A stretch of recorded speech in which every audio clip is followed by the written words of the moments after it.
Hi, guys. Oh, it's been a couple of days, let me tell you. It's been a couple of days. Miss Mays has been a little under the weather, so that means that we have been hopping, let me tell you. She is busy. And I have been busy. We were getting ready for the holiday. I actually got I didn't get the tree up. The boys did. I went Christmas shopping yesterday. The boys dug out all the Christmas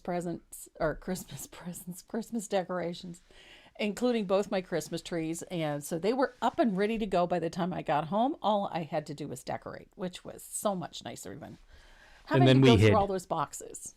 We hid. They hid, yes.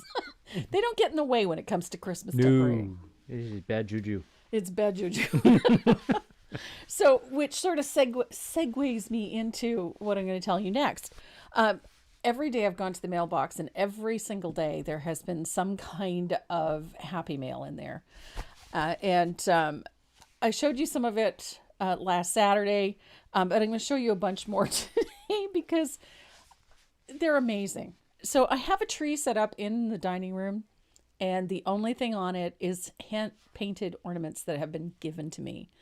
I do have a couple of my own on there. I'm going to take those off as I fill them in with some others. I got some wonderful cards. As you can see, I've got cards strung up in the back. There's some wonderful cards. I got another stack this morning, and we're going to add to that streamer across the back. But I wanted to show you some of the ornaments. This one is just gorgeous. And it took me a minute to find her signature because it was painted so tiny.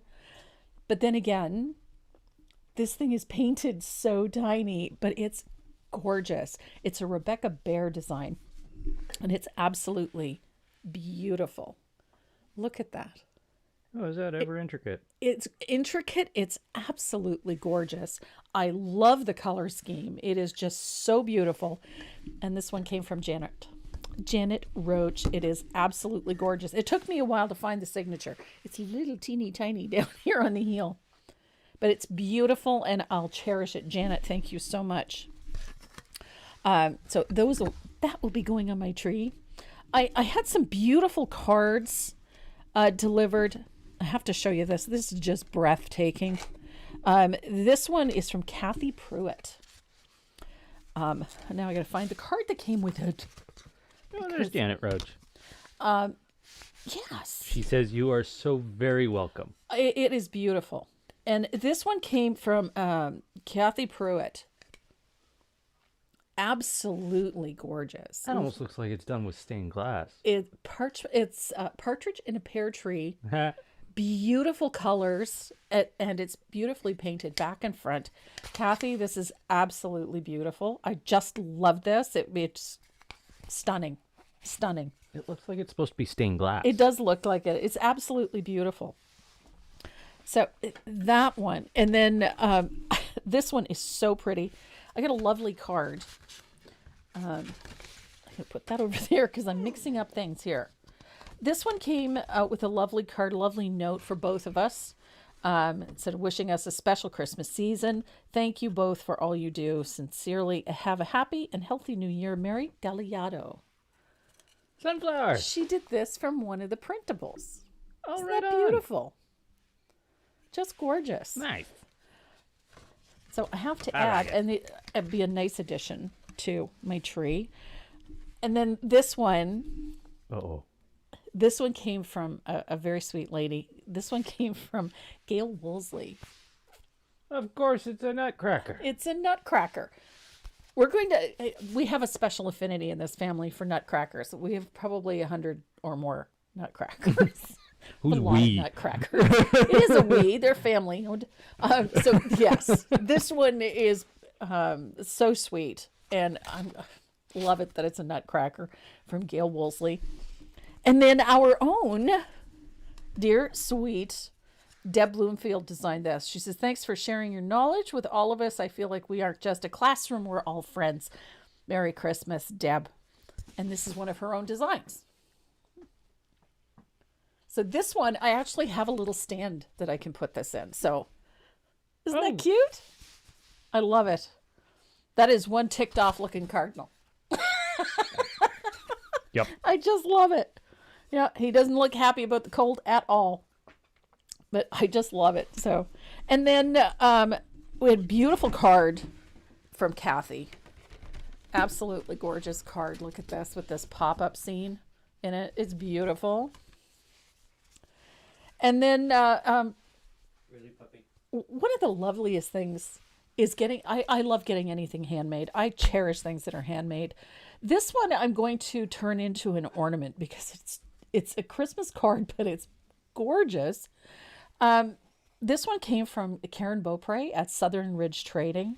This is a Christmas card that she made. It's absolutely... Are you enjoying that? This one is beautiful. And it's made with fabric and even a small piece of leather in the Berry Christmas. It's a beautiful Christmas card. Karen, if you are watching, thank you so much. I absolutely love this. So I think this one is going to get turned into an ornament, and we're going to hang that on our tree as well. So that was a happy mail from this week. And there was more. I got a parcel from my buddy at Dynasty Brush. She sent me a set of cosmetic brushes. We're going to talk about those later because they're flipping amazing. And these will go on the tree in the dining room. I'll post a picture of the tree once it is fully decorated.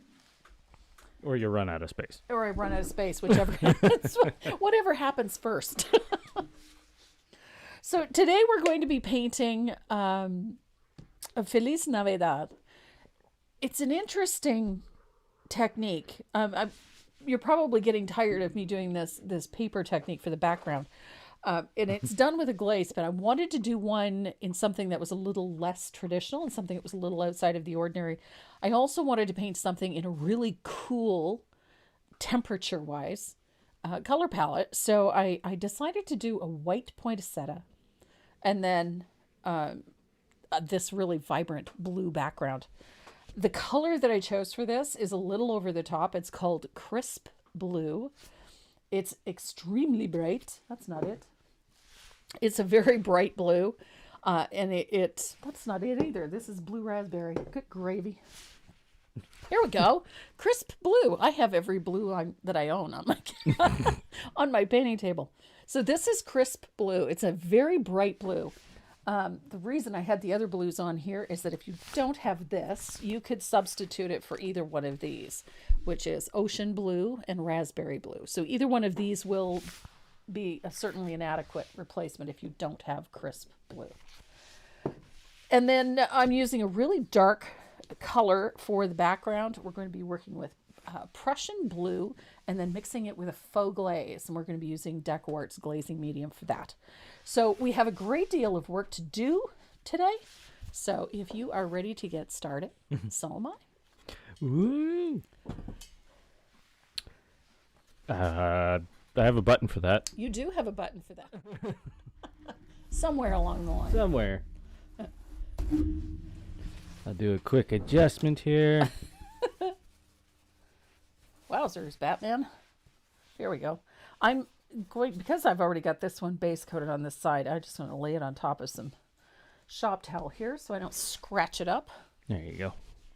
So this is the piece that we're doing today. This is Feliz Navidad. This one has a very cool color palette. So temperature-wise, all the colors are on the cold side. We needed something to give it a little bit of warmth. So I did use a little bit of asphaltum just to tone the colors.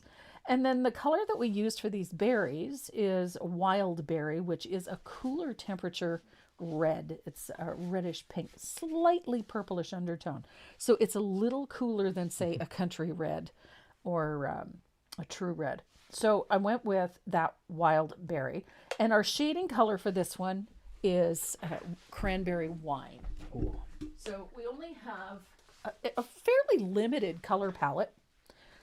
So let's review what we're going to be using. Our base color is crisp blue. So if you're looking for it, the product number is DA376. We're going to be doing a glaze or texture a low texture on this background, and the color that we're going to use is this one. It's Prussian blue, and if you're looking for it, the product number is DA138. Okay. So, now that you're all situated, Yep. You're taking Puppy out I for a got to walk. take Puppy out for a walk. Okay. So, I will apologize ahead of time if YouTube is got any questions. I apologize. I won't be around for about half hour, 45 minutes. Yeah. So he's going to leave me in control of the buttons. I'm a hand. Actually, I don't think you need to do anything for about. No, probably hour. not. But she does have a cell phone. She can go on YouTube on that. Yeah. And I have the stream open on my iPad, so I can see from Facebook if there's questions. So I'm going to. I gotta kill some energy out of this dog. Yeah. Or none of us are getting any sleep. She has yet to have a nap since she's been up 5:30. 5:30. So yeah, fun. Alrighty, I'll be back. It's been interesting. So if I miss a question, just bear with me. We'll try to make sure that we get them answered. Hello. Well, that didn't last long. Chewed right through the strap. Okay, so to continue with our color palette, it is a fairly limited one. The surprise, I think, for most is going to be the number of whites that I used. So, our green for the holly leaves is this. It's Laurel. The product number is DA407. Our shading colors are DA373, and that's Mermaid Tail. I love this color. I use this one quite a lot, especially on this type of a green. And then we're going to be using a little bit of Bahama Blue. I know you guys are shocked to hear that. And then our berries are base coated with Wild Berry, which is that, again, that more cooler pinkish red. And our shading color for the berries is Cranberry Wine. We have a little bit of Asphaltum, DA180. And then we have 3 whites. I've had more people ask me, well, why so many whites? So we're actually using 3. I'm using a warm white for the base. We're using a snow white or titanium white, which is DA01. The warm white is DA239. And then we're going to be using a color that I do not use very often, but is this Cool White. This one has a slight bluish tinge to it. It is a cold white. And this is what we're going to be using to get that frosty look on everything. So we're going to be using that Cool White. So there we go. Not a huge color palette. Again, if you cannot find the crisp blue, because this is not in the top 100, you're not going to find this at Michael's. You can use either ocean blue or blue raspberry. Will give you a good enough effect. So not a huge color palette. And this one is going to be fun, I promise you. So we're going to start with this background. Now, this background is a high contrast. There is a big difference between that crisp blue and that Prussian, and that's going to give us that really nice vibrancy that we're looking for, that high contrast. So we're going to start with that background. It's not a difficult one to do, but it does have to be done fairly quickly. So I'm going to start with about a teaspoon, half a teaspoon of Prussian blue. And then I'm going to work in a 4-to-1 ratio, which means I'm going to if I half teaspoon, then I'm going to need 4 times that much, so 2 teaspoons. And then a palette knife, we're going to use that to mix this together. And you just keep mixing until all of that sort of off-white or that gray value disappears. When it just looks like plantation pine, Prussian blue, then you are ready to go. There we are. Get rid of all of that white. There we are. And we're going to apply this to that background with a fugly brush, just a big 1-inch brush, because we want to cover the surface fairly well. And we're going to use a piece of tissue paper. Now, this one is just gift wrap variety. It's a slightly higher quality than some. It has a slightly shiny side. So just crumple it and I set that aside. We're going to put a coat of this glaze over the whole surface. Neatness does not count for this. You just want to get it on the surface everywhere. Don't worry about it being perfect. I have watched people meticulously lay this glaze on with a brush, and by the time they get to the end, the glaze is starting to dry and it just makes your life a lot harder.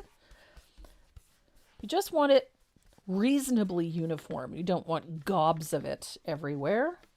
So you can take a little time to brush it out so that it's fairly uniform. As I said, neatness doesn't count. Perfection is to be avoided at all costs. So as I said, one side of this is fairly shiny, one side is dull. I'm going to use the shiny side. I'm going to crumple this up really good. So shiny side down.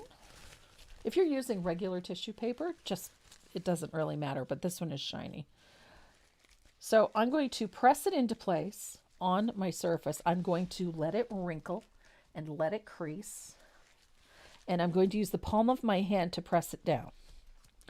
Don't use your fingertips.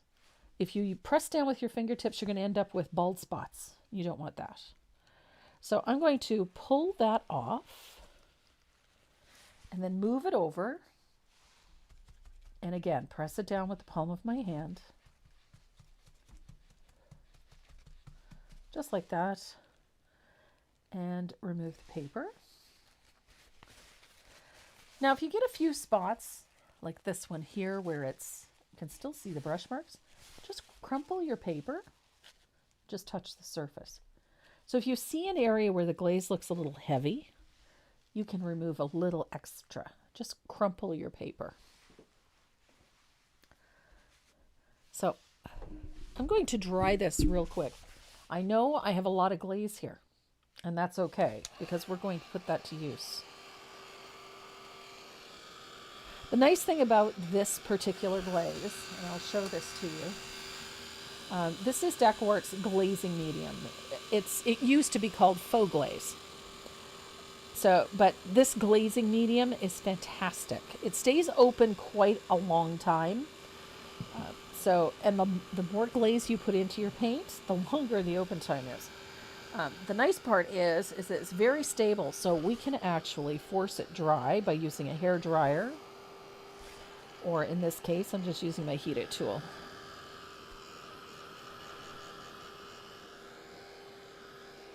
This is a pretty finish. It provides some nice texture. We did this on the angels last weekend. And I've done this on a few other pieces as well. I really like the visual texture that this creates. It looks a little garish when the colors are too far apart. If they're closer together, it takes on more subtlety. I wanted a more sharp contrast with this one. That's why I went with the brighter blue. But if you bring these colors closer and closer together, the more subtle this finish looks.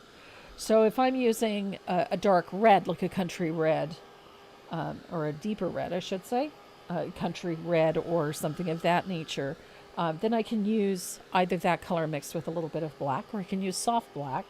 Another color that looks good over red is Diox Purple, made into a glaze.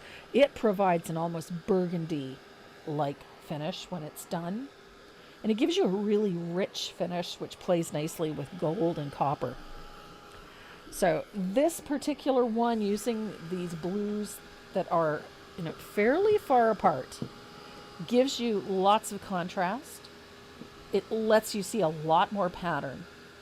But because they're nice rich blues, and the darker blue is quite transparent, it gives you a nice patterned finish. And you can make that as coarse or as fine as you like.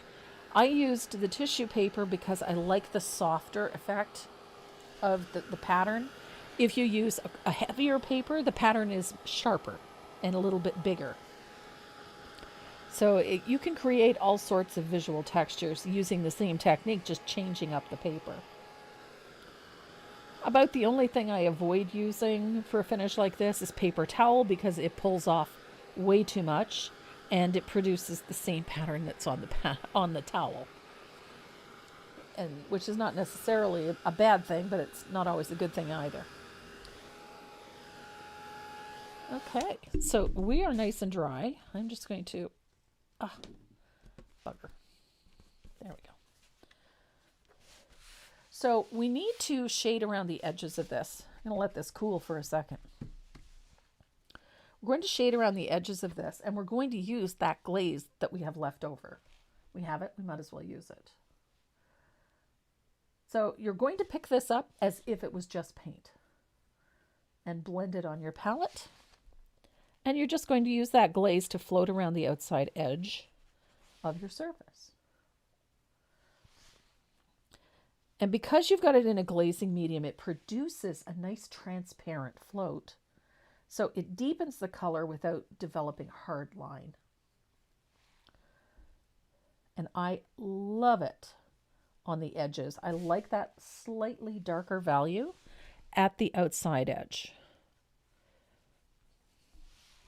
It just brings all the light in here.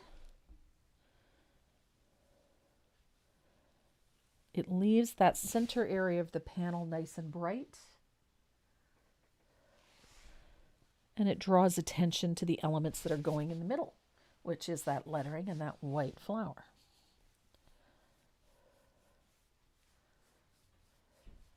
And you will find that by floating with this leftover glaze, you have a lot of control.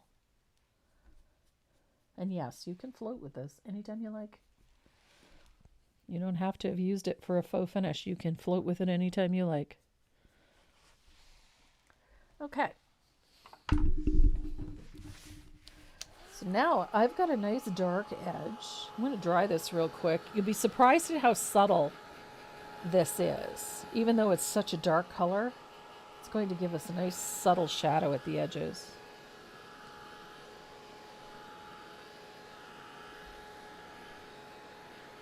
No, I'm not using an additional medium to float. I'm just using that. It's just a wet brush, that's all. So look at that. We've got a nice shadow all the way around the outside edge, a little deeper in the corners.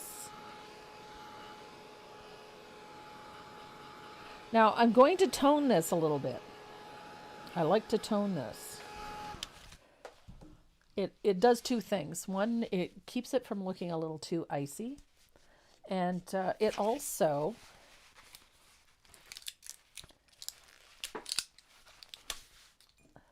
gives that blue a little more depth at the edges. And it brings in that sort of aged appearance, that a little bit of it that we like. So I'm going to rinse out my brush. And I'm going to grab a little bit of asphaltum. It's heavily thinned. I'm using lots of water. And I'm just going to put a little float of that around the outside edge just to deepen that blue a little.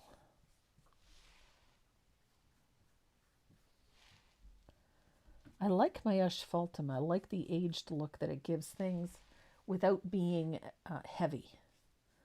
It doesn't age things in a heavy way. Unless you get a little carried away with it, but there we go. So a little bit of asphaltum. And I'll dry this really quick. And from this point, we're going to trace and transfer the line drawing on.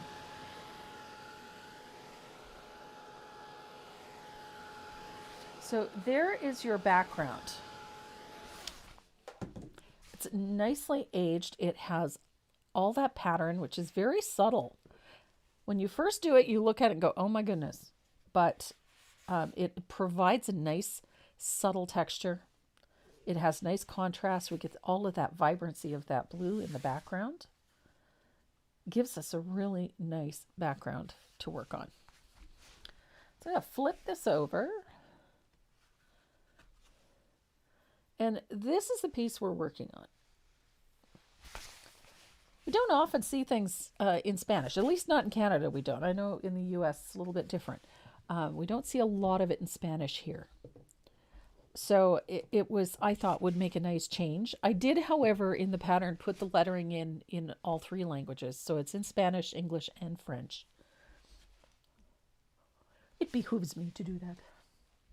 So we're going to base coat all of the petals of the poinsettia with warm white. And I left a few blank because I wanted to show you how I base coat these. I'm using a rigger to base coat. And I want to pull all of the paint in towards the center of the flower, so that all of those brush marks all come in towards the middle of the flower.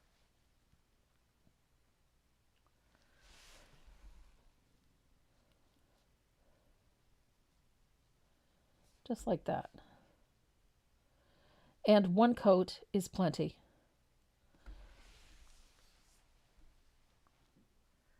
We don't need to put on 4 or 5 coats of white to do this.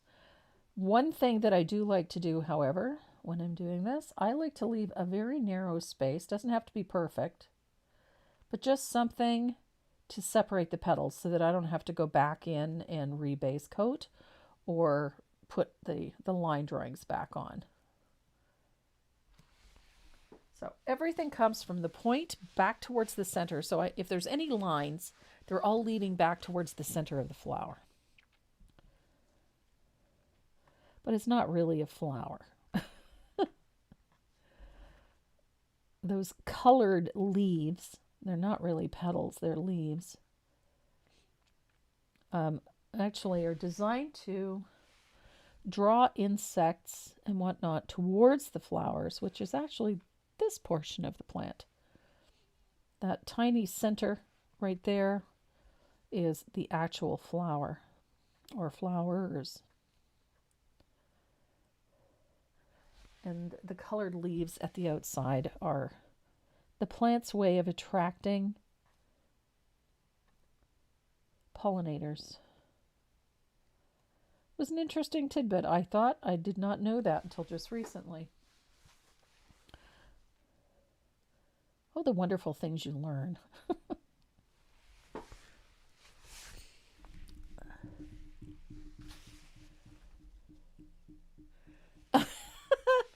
My fingernails. You guys have probably seen those advertised. These are actually those acrylic overlays. And I like them because I can remove them whenever I want to. And they're the only ones I've ever seen that are short. I can't sit in a chair for hours on end getting my nails done. It just drives me nuts. So I prefer to do them myself, and I just use those acrylic overlays. And that uses an acrylic adhesive. They're really nice. And they last. And I don't have to get a fill every couple of weeks. So yes, thank you. I rather like them too. When they're clean, I get them full of paint very quickly. So while I'm putting in the warm white, I base coat all of those berries with the warm white as well. Because I'm using a pink over top of a dark blue, I want the berry to be nice and bright. So I need to get rid of the blue, even if it's just a little bit of white. I need to get rid of the blue. And then by putting on a little bit of that white, when I paint in that pink, I get nice vibrant pink. It stays nice and bright. The other thing you might have noticed is I generally don't do more than one base coat. Primarily because most of what I do is done in multiple layers. And because of that, one coat's generally fine. From time to time, though, I will put in a second coat if I really feel it needs it. But in this particular case, it does not. So I'm going to dry this. We're going to talk about these leaves. Now, I've base coated the leaves with laurel, which is that cool green. It's such a pretty green. I don't think that it gets used enough.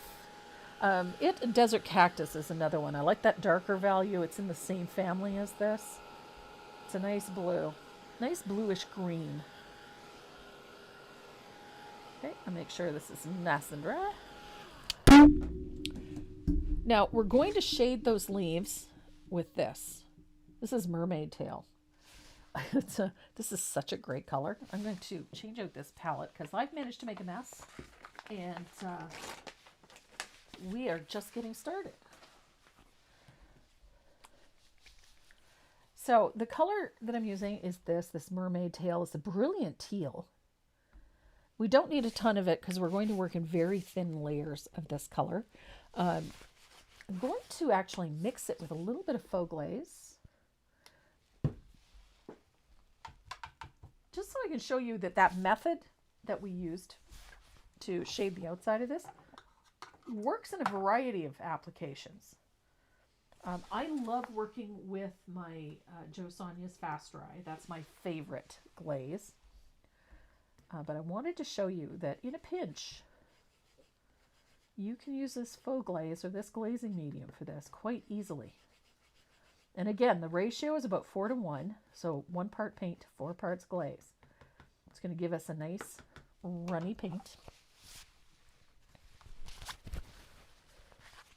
I'm going to move the camera down a little because you couldn't see any of that.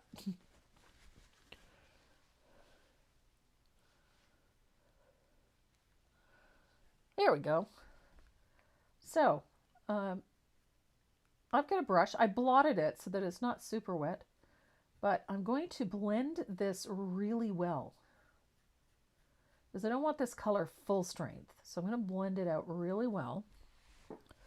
And I'm going to shade the base of the leaf where it joins the stem.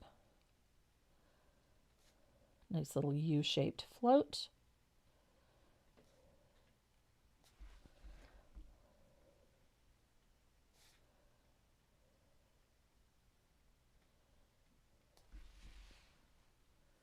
Nice part about using a glazing medium is that paint that you just blended stays wet. Nice long time.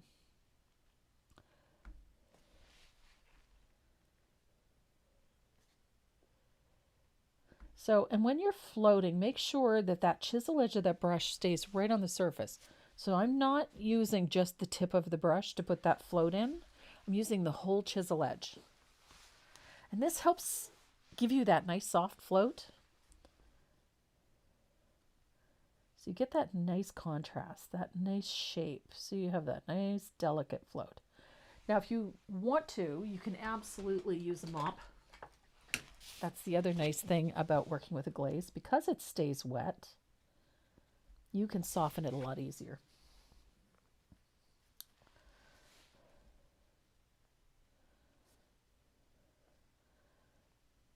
This gives you a little bit more time to work with your color.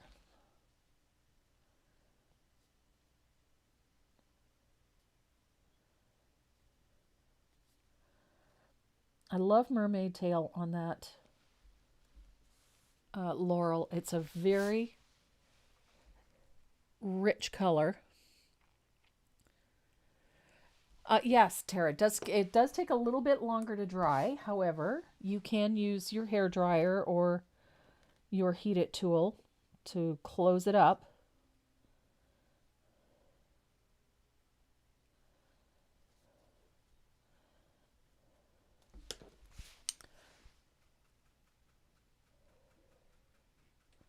And there we go.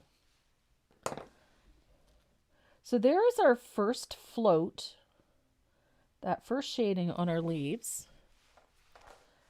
And I'm going to dry this. Close up nice and quick with the hair dryer or with the heat it tool, either one. I'm going to close that up, dry it up really nicely, and then we'll float the center vein with the same color.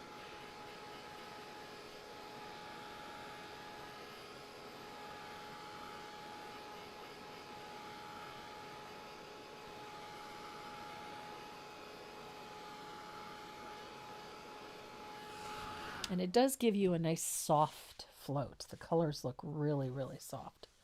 So I'm going to float this leaf.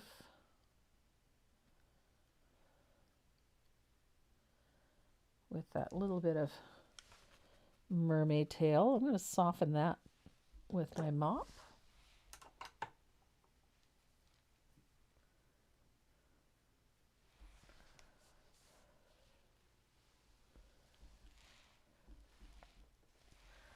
And then I'm going to float the other one.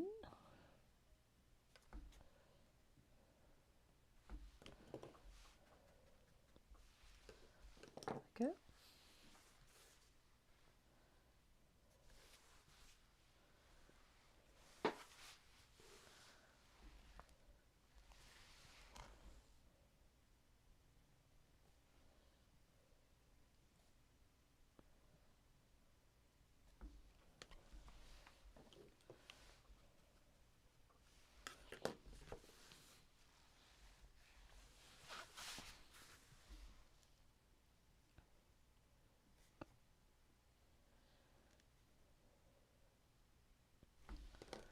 There we are.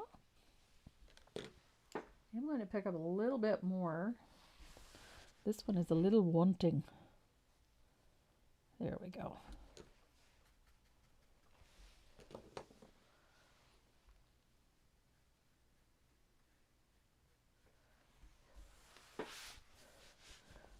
So there we go. We've got a nice, smooth, soft float. Gives us nice definition on those leaves. And because we've got a little bit of faux glaze in that paint, it leaves us with a little more open time so that we can adjust accordingly.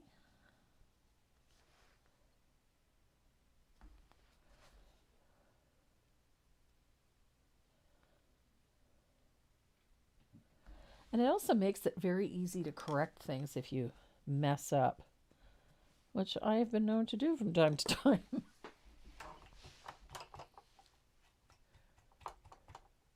I have a tendency not to rub my brush off. I should, but I generally clean my mops after the fact. So we have a nice shading on those leaves all the way through, although they are not close to finished. So we're going to make another glaze. This time around, I'm going to use just a tiny amount of Prussian blue and a little bit of faux glaze.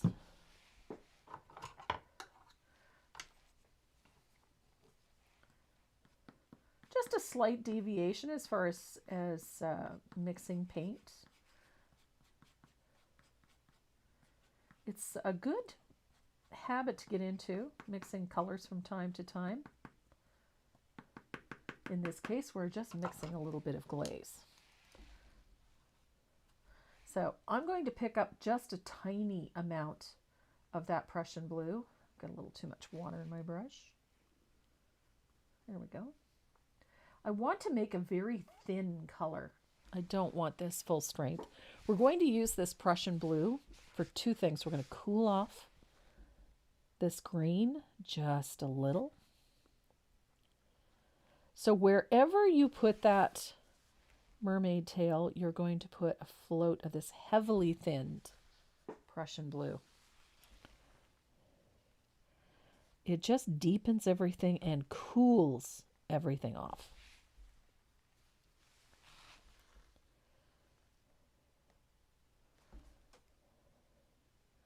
Prussian blue is very transparent and it works exceptionally well on these colors, these cool temperatures. And I love it against that dark blue. It's really vibrant. Oops. There we go. That deepens our shading nicely. Deepens our blue-green, that beautiful teal. That mermaid tail.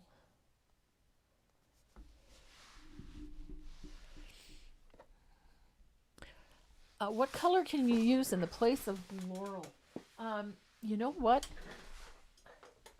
You can use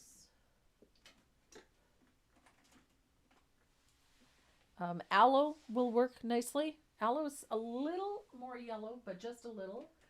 Or you can add a little bit of white to desert cactus, and that will do the trick as well.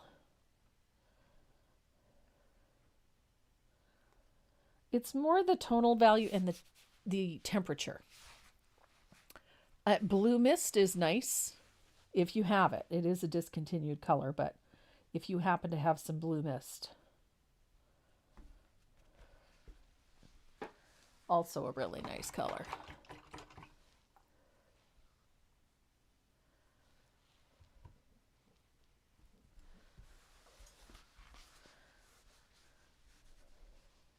So now that we've got those two, that teal in, and we've got that Prussian blue in there, we're going to tone this. We're going to use a little bit of asphaltum. And I do mean a little. We're not going to use a lot of it. I'm going to use it straight with just a little bit of water. So make sure everything is good and dry before I do this. Now all the asphaltum is going to do is just tone things. Just soften it, deepen it a little bit.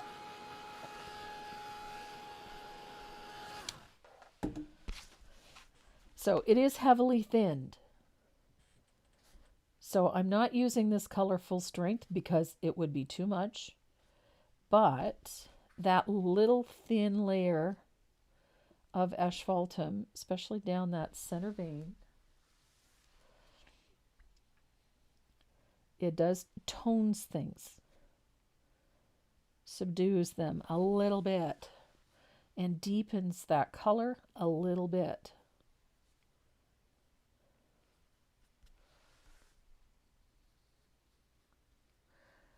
It's a strong color. It is a brown, so it can mute things and flatten them out if you're not careful.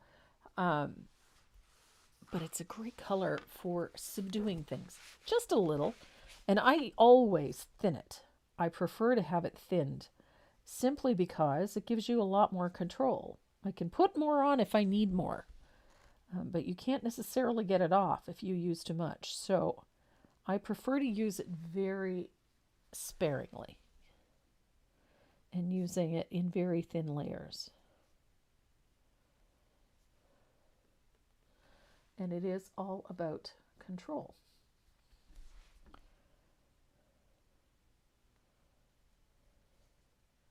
It does wonderful things for that green too.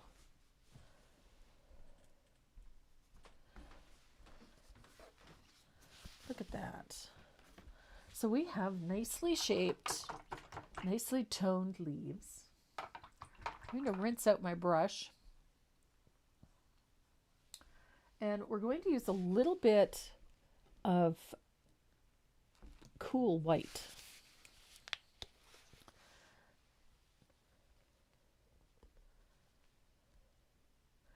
Now this cool white is going to give this that temperature, that cool look. I'm using a pointed blender or a domed blender.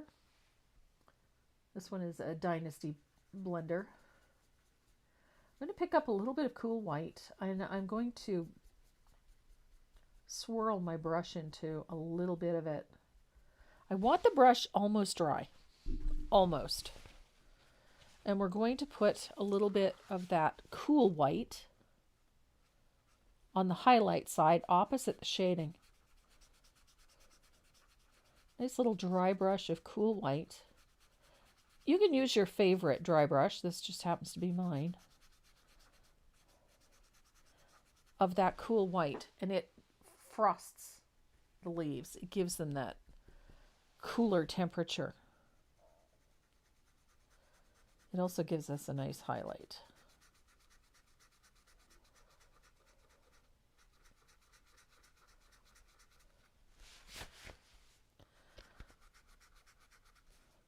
So, just to one side of that center vein on the highlight side, opposite the shadow.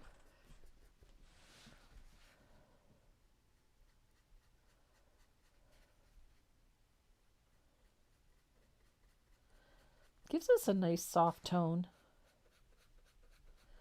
We are going to come back in and highlight elsewhere with a little float here and there. But I really like this sort of dry, frosted appearance that cool white gives those leaves. I think if you use a titanium white, it's a little too flat. It's still cool, but it doesn't give you the same temperature that cool white does.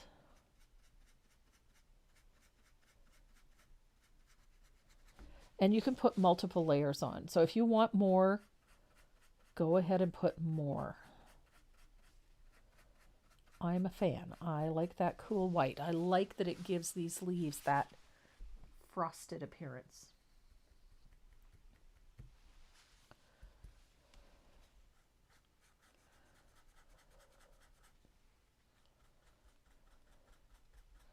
And don't be afraid to get a little heavy-handed with it. It's not going to hurt it.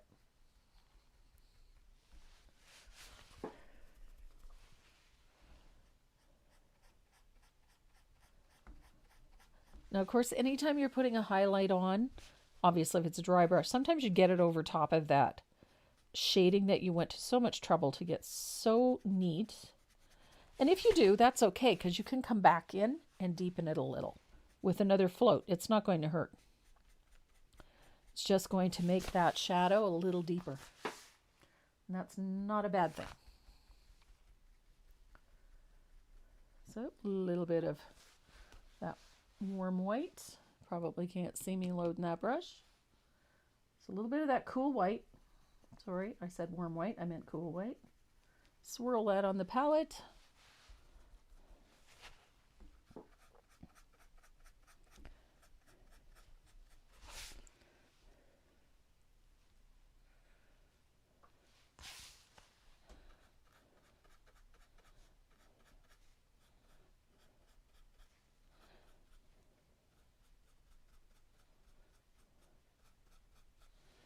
I know we've got some beginner painters joining us.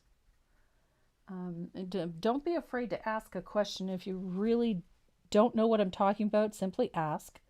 The nice thing about the chat in both Facebook and on YouTube is that if I don't happen to see your question, there's a lot of experienced painters here, and one of them would be more than happy to answer the question if I don't get to you.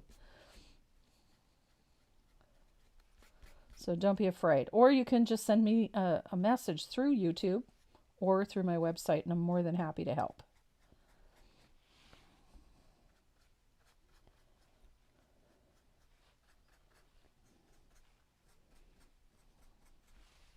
So we've got nice frosted leaves. Now I'm going to take a smaller angled shader. Just this one is a 3/8. And I'm going to pick up a little bit of that Prussian. Remember the glaze? I'm going to pick up a little bit of that. I want to deepen a couple of things. Closest to the flower, you know, that towards the center, I'm just going to deepen a little bit.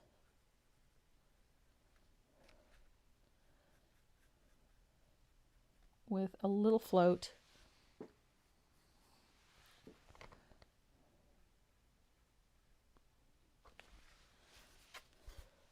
It's going to do a couple of different things. It's going to provide a little more lift for that flower. But it also gives these leaves a little bit more dimension. A little more curve. And it is, again, it's heavily thinned. I've used the glaze, but I'm using a very little bit of paint. I don't want to get too heavy-handed with it.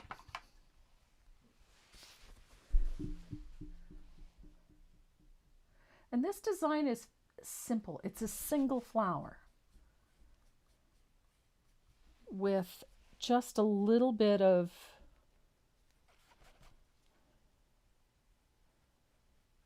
it relies very heavily on the background and that cool palette, that temperature. So I'm taking a little bit of that mermaid's tail, that brilliant teal.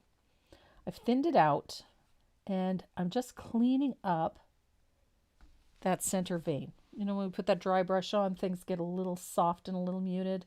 I'm using a very heavily thinned bit of that mermaid tail just to get that crisp shape back, that nice fine line in the center of the leaf.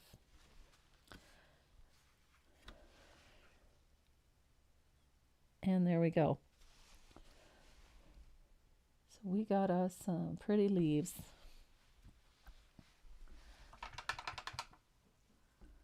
Now, a little bit of titanium white.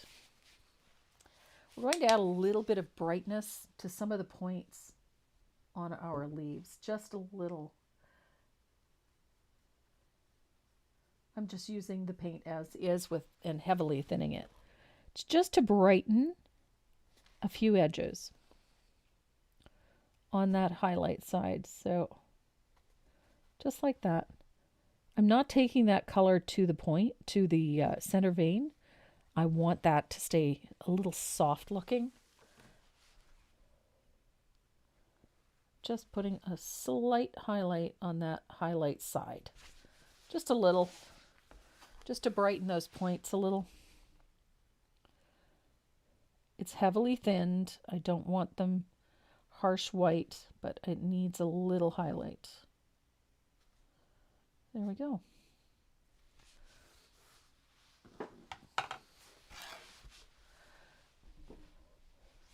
So now it's time to move on to that flower.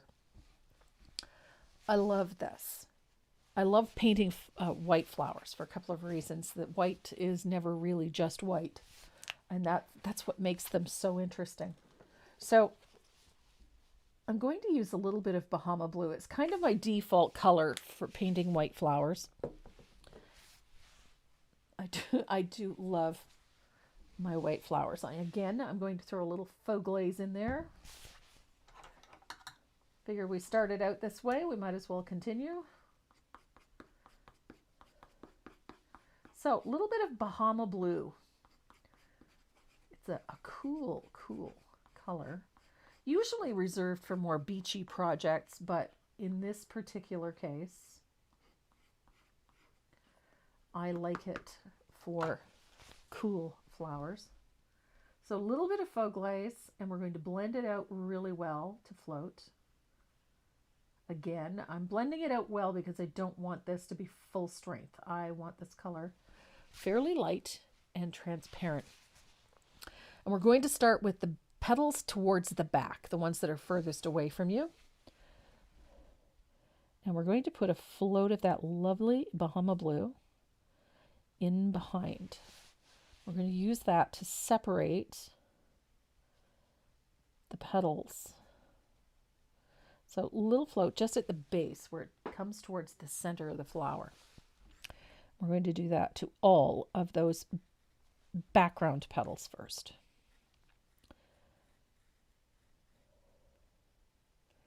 And this is what's going to separate all our petals.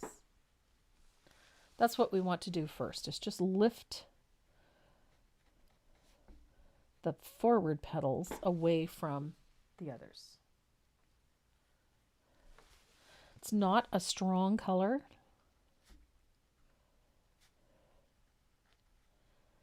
But all of the background petals get this color. And you can see there's a little flip over on this. And you're going to float that color up against that flip over too. So all of these ones first.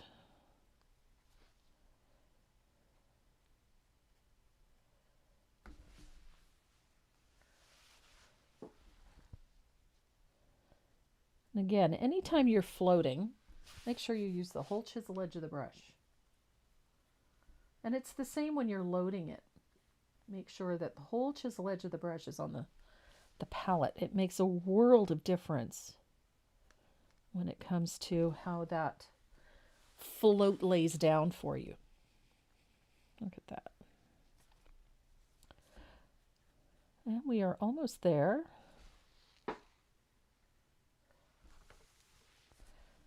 So I've got all of my background petals done. And then we're going to move in to the center. I like to get the background first. And then float underneath those flip overs. Don't worry if it covers up most of the white. It's fine. Still have a lot of painting to do. So there's that Bahama blue underneath the flip over. And again, close to the center.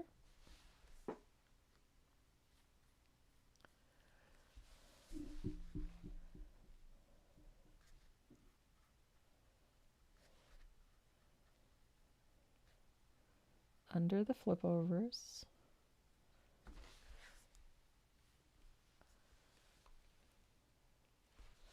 And then we've got one last petal right here.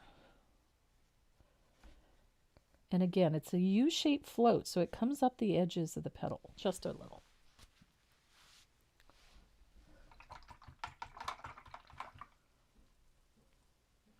So I'm going to dry this, and then we're going to put in some of the center veins and some of the texture in these petals.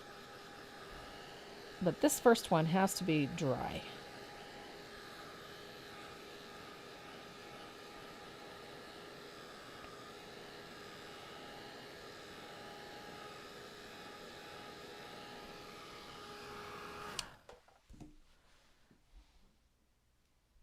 So some of these petals have center veins.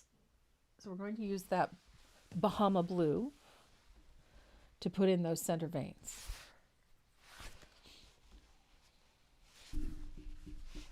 So we have a petal. This one has a center vein right there. And right up the center of these leaves.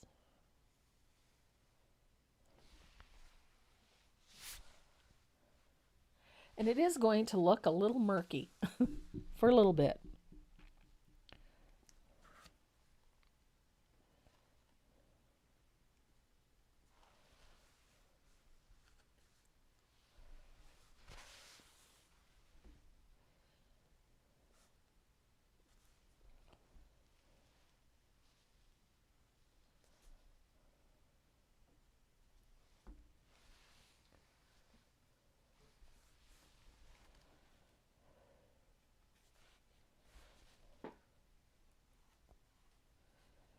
So float in that center vein. Again, don't worry too much.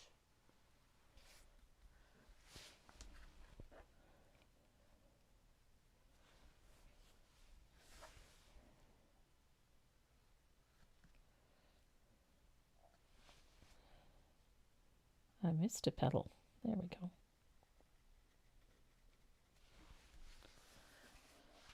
So it does make the petals look a little stripy at first, but we've got nice little shadows in there.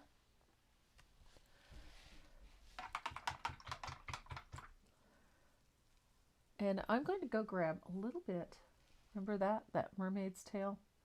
We're going to use a tiny little bit of that. It's a nice deep color, but it's very transparent. And we're going to thin some of it out a little bit. And we're going to deepen some of these shadows down here at the bases of these petals. Just where it joins the petal and in those shaded areas, like so, just deepens them a little bit. And we need them deepened a little bit.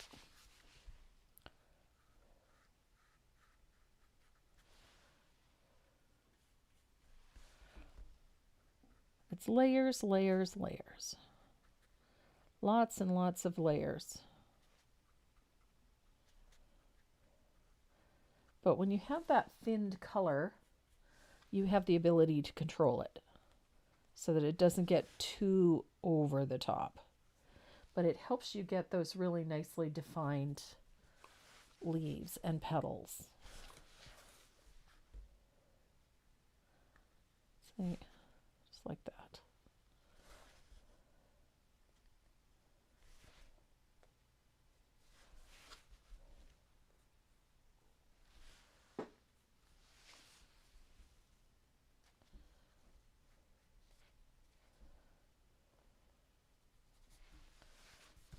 So again, it starts to look a little bit stripy, but it's going to, I promise you, look a lot smoother in just a little bit.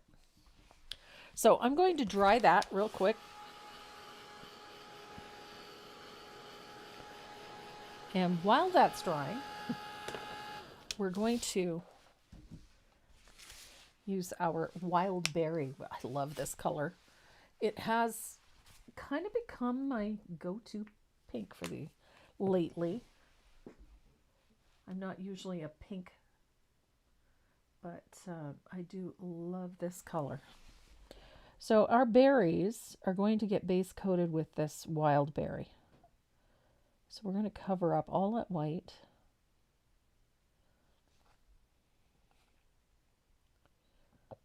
Such a gorgeous color.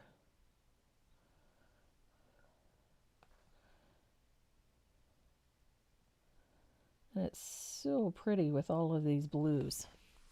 It pops off, but it doesn't come screaming off. The contrast isn't that sharp. And because it's a cooler pink, it works really well with this color palette.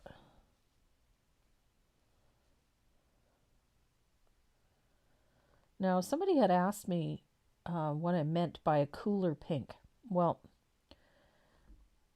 when you look at a color wheel and you look at all of the secondary and tertiary colors, it's almost split down the middle. One side of the palette, which leans towards the blues, colors that lean toward the blue, and then the other side of the palette, the ones that lean towards the yellows and the reds.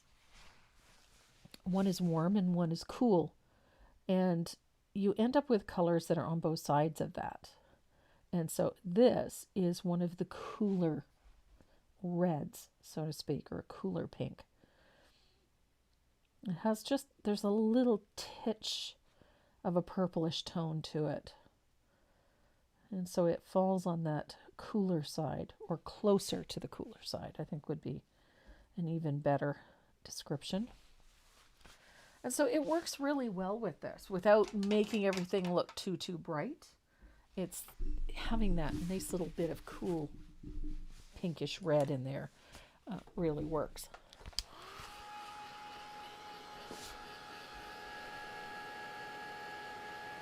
What's the coupon for the brush guys? It's Tracy M.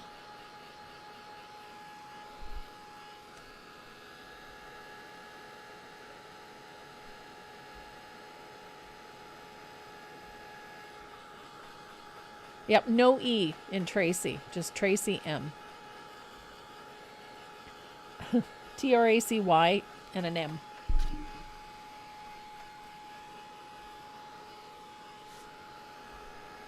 We'll give you an additional discount.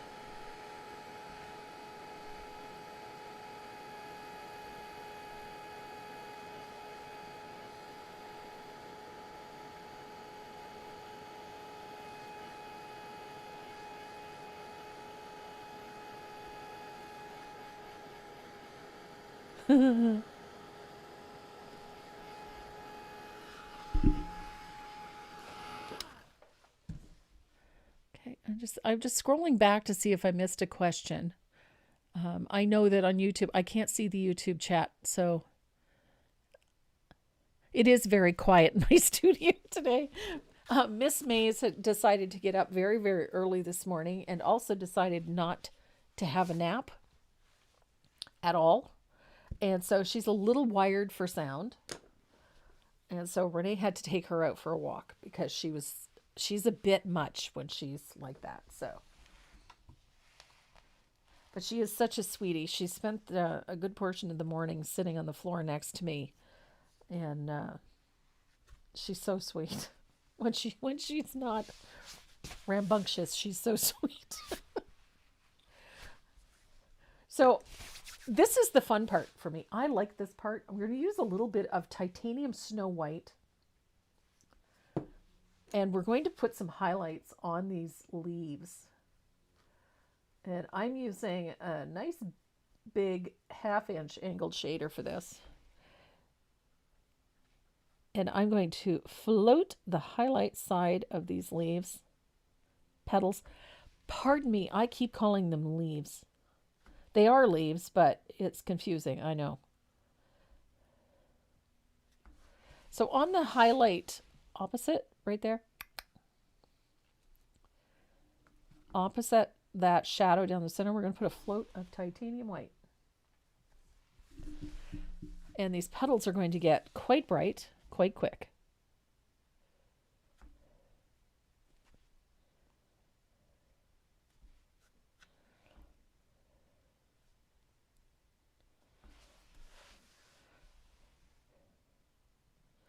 And I'm going to show you how to put some folds in these petals. There's a couple of petals here that have a nice little fold in them, nice little ripple. And I'm going to show you how to put that in. But I wanted to get this little highlight in first, because it does make a difference to these petals, having that little bit of titanium white. We're not done. We have another layer of white to put on top of these leaves. So don't panic if your leaves look a little meh. Meh, leaves, petals. Jeez. I'm going with petals. We're just going to call them petals. There we go.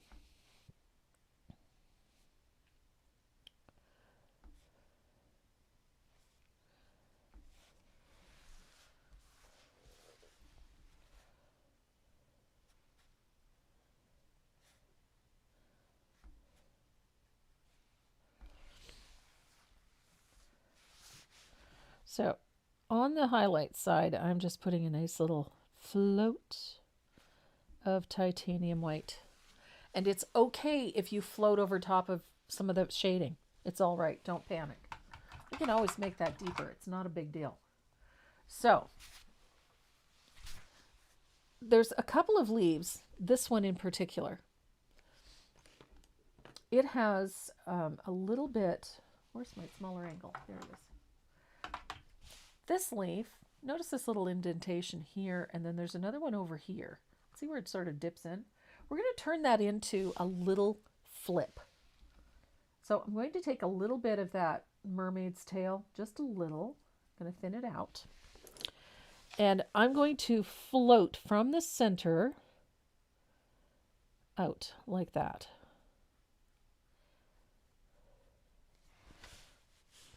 And I'm going to do the same thing on the other side. Just like that. And I'm going to bring that back almost to the center. So what we ended up with, we have a little shadow there. And rinse my brush. I'm going to take a little bit of that titanium white. And I'm going to come to, oops, right to here. That shadow extends past that little arch. I'm going to put a float of titanium white there. And I'm going to put a float of titanium white here. And what it does is it gives you almost a crease or a ripple in the petal.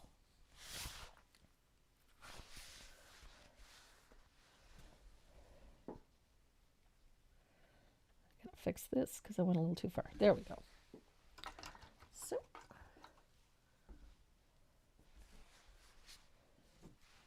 and we're going to dry this real quick.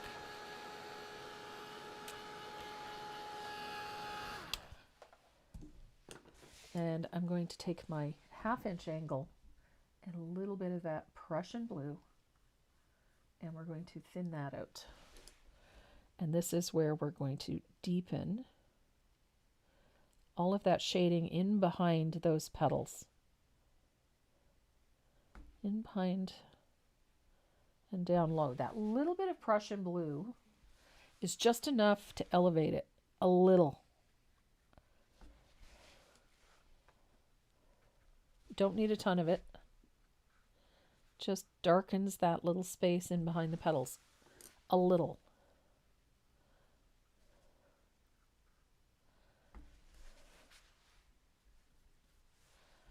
And then we're going to tone this.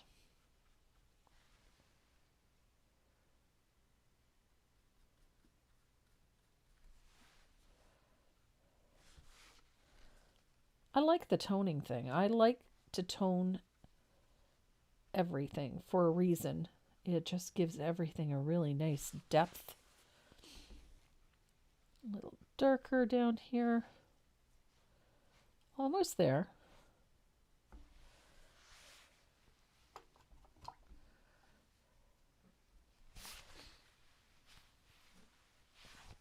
And I see a spot that I missed. So I got to put a little bit of color in there. A little float that I missed.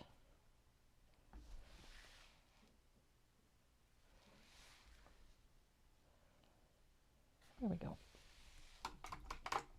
So I'm going to dry all of this.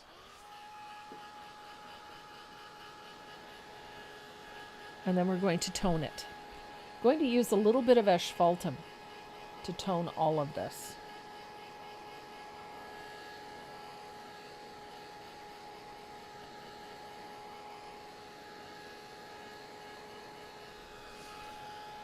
Make sure everything is good and dry so we don't pull anything off.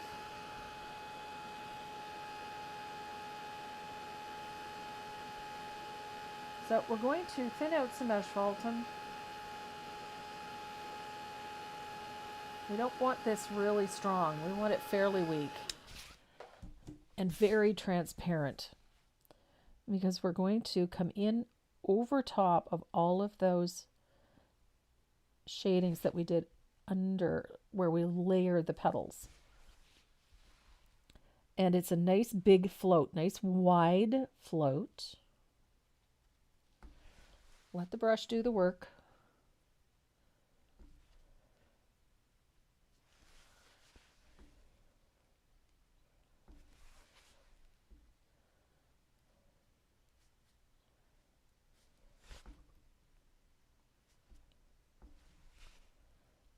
So it's not messy, it's just a big old washy float. And do the same thing to the center in here. We want some depth down there. I know I do this quickly because you don't need to putz with it. You don't need to fuss with it. Just get it on there.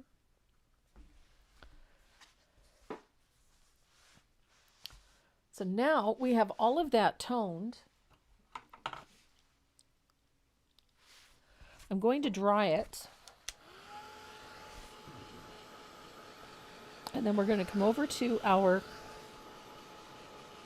berries. I'm going to switch to my 3/8 angle, and the color I'm going to use is this cranberry wine.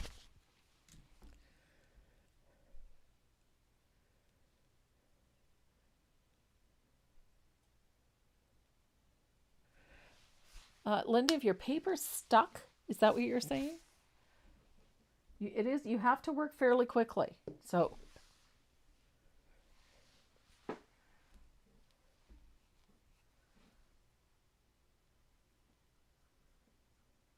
if it's stuck, your paper is probably sucking up too much glaze. Yes. You've got to work very quickly.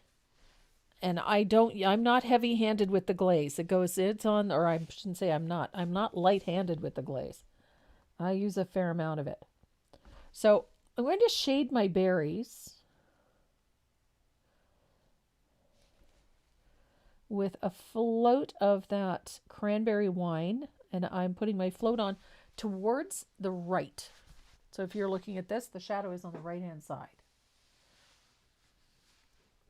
And I'm coming in from the edge of the berry just slightly. There should be just a little sliver of that original base color showing through. Just a sliver. Let's see if I can get this up to the camera so you can see it clearly. There's a tiny little sliver of that base color. There it is. You want that little gap. And somebody asked me why I do this. Because it gives the berry a slightly translucent effect, and it helps provide that spherical shape. So when you put that on, that little tiny sliver acts like the light is passing through the skin. So it gives you the illusion that that berry is spherical in shape and that the skin is slightly translucent. It's a nice little effect, and you get really good at it after a while. So lower right, try to get that little sliver. Doesn't have to be much. That little sliver will make a world of difference on how these berries appear. There we go. So even on these ones up front here, you can see how they're overlapping. So that when we come in to put the highlight on this berry, and I'm going to do this with a little bit of that warm white, or titanium white, sorry. Again, I'm going with the cooler whites for the highlights. The warmer white was the base. We're going to use the cooler whites for the highlights. So I've got a very thin titanium white. And we're going to do the same thing to the highlight that we did with the shading. So opposite the shading, we're going to form a little C stroke, like so. Coming in just slightly from the edge. Just slightly. And that helps you create, again, that spherical shape.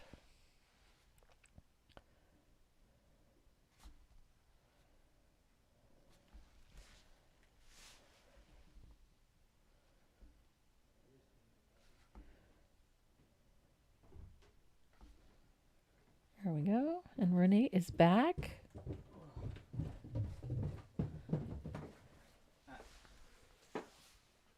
Hey, you. Oh, no, down. Down, down, down. There we go. No.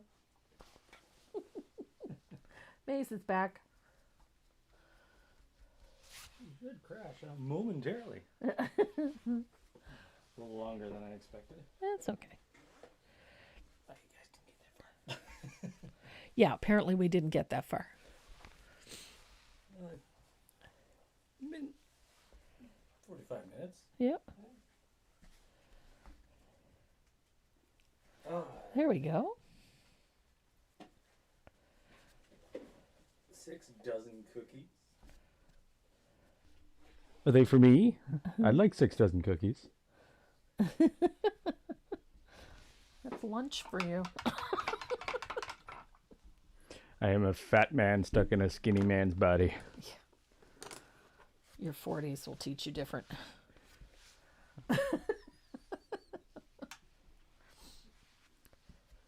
So once you have that highlight in place, I'm going to take a little dot of that titanium white, and I'm going to put it right on the edge of that highlight and to the upper left.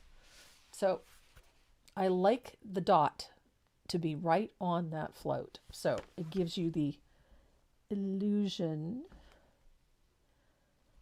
of a light impact. Like so. And I like that bright, shiny little berry. It's a nice contrast to the textures and whatnot that we have in these leaves. So there's that little dot. That one's a little big. Deb Bloomfield. A lint roller works great for removing glitter. A little late to the party. Yeah. I got it out with one shower. Yeah. Most of it went in the garbage can, though, I have to say. I made sure most of it went in the garbage can.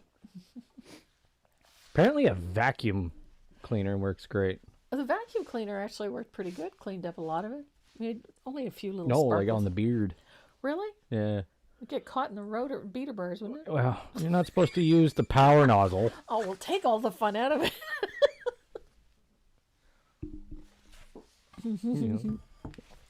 Lint roller might be good for getting glitter off like clothes, Yeah.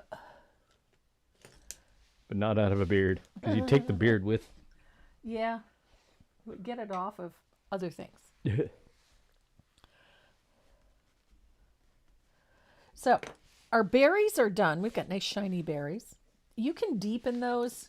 I'm looking at mine thinking they need a little bit of oomph. I'm going to tone them a little. So I'm just going to bring in a little asphaltum over top of my cranberry wine on the darker side of the berry. Just gives them a little extra depth. There we go. And it's a weak float. Again, I use the color sparingly and I use it heavily thinned so that you have control over it. That's better. We get a little bit of And she's asleep. boom. Big sigh out of the dog. So we met the Great Dane. Oh, did you? At least from a distance. Okay. The owner obviously knows her dogs. Oh, yes. Yeah. Because I asked, like, is that a Dane or a black-mouthed cur? And she's, oh, you know dogs. I do, but I can't tell if it's a Dane or a black-mouthed. Yeah. And she's like, it is a Dane. Okay. That would have been my first guess. But I wasn't 100% sure because of the coloring. Yeah. So. But she was wondering if she was a Mal. Okay. I said, nope, that. Nope. She's a Mal. Yeah. Molasses. That 2% lab is in one ear. Yeah. Yeah. Oh, the ear wasn't floppy at the time. She was pissed. To say the least. She did not like other people within her bubble. Ah. Yeah.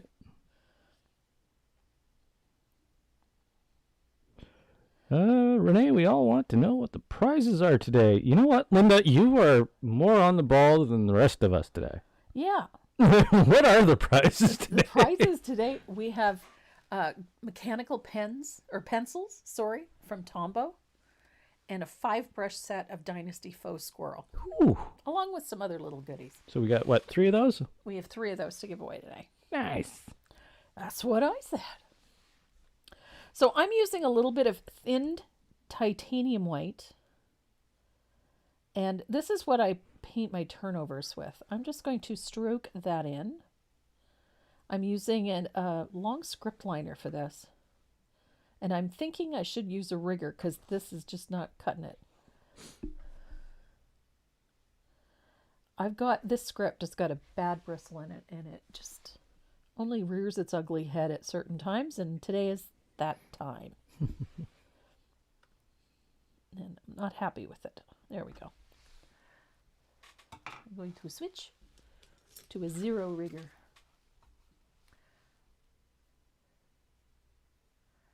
Because that is just not cutting it. So our turnovers on these petals is, look at that. Bob's your uncle, Sally's your aunt. So much better. I got a much better. Some days, Just love white poinsettias. Poinsettia. Well, anybody, I know that Deb Antonick and Karen Jones are having a great laugh at my expense because I am not a fan. Not a fan? Of poinsettia, no. They're beautiful, but to me it's just, I don't know what it is. I have no idea, but I don't really care for the flower. It's not an ugly flower. They are beautiful, but it's just not me. So they know that I shy away from painting them. But every once in a while I am inspired, and I was inspired to paint this one. What were you signing for? Oh, Deb Deb, Bloomfield. what'd you do? Oh, she just has a... Really? Another station button in. I don't know if you guys heard that, but someone's grumpy. Yeah. Miss Mays is grumpy. Grumpy does not like other people in her bubble. No. Doesn't like other dogs. Yeah. Aren't poinsettias poisonous for dogs? They're poisonous for all animals. Poisonous to humans, too, if you're in the mood for a salad, I'm just saying. Well then. Remind me not to have poinsettia salad. No, Deb Bloomfield said, I am making no bake in the microwave. Oh. 4 minutes. Ah. That's baking, isn't it? In a microwave? No bake No means bake. no heat. Well, no bake means you're not putting it in an oven. It means no heat. No heat. Yeah. Put it in a microwave. Yeah. That's close enough. I'm confused. I'm with her. You hurt my head, Deb. You hurt my head. So all of those little turnovers, I just stroke in with a little bit of titanium white.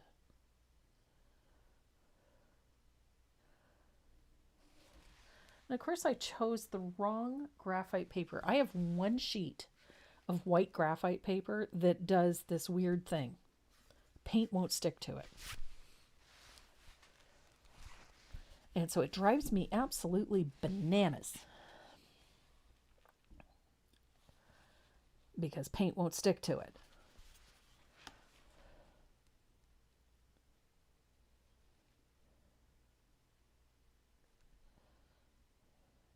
There we go.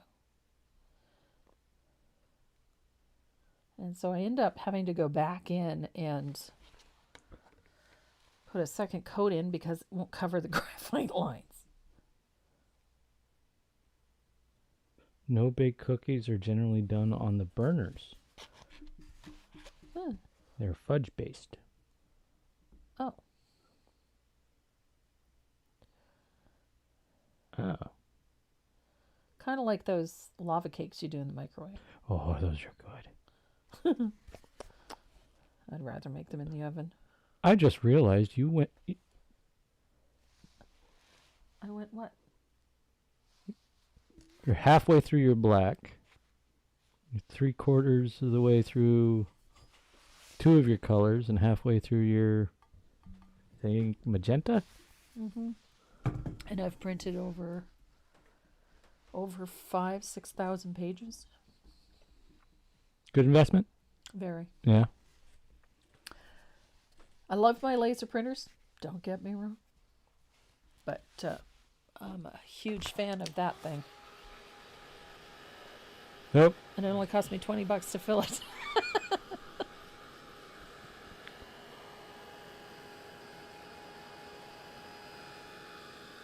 Throw away the graphite, Tracy. Life's too short to be messing with it.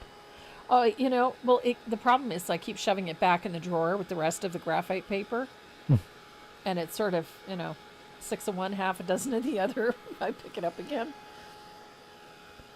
Tom and Carol Eves, what are you doing with the breadboard ornaments with embellishments?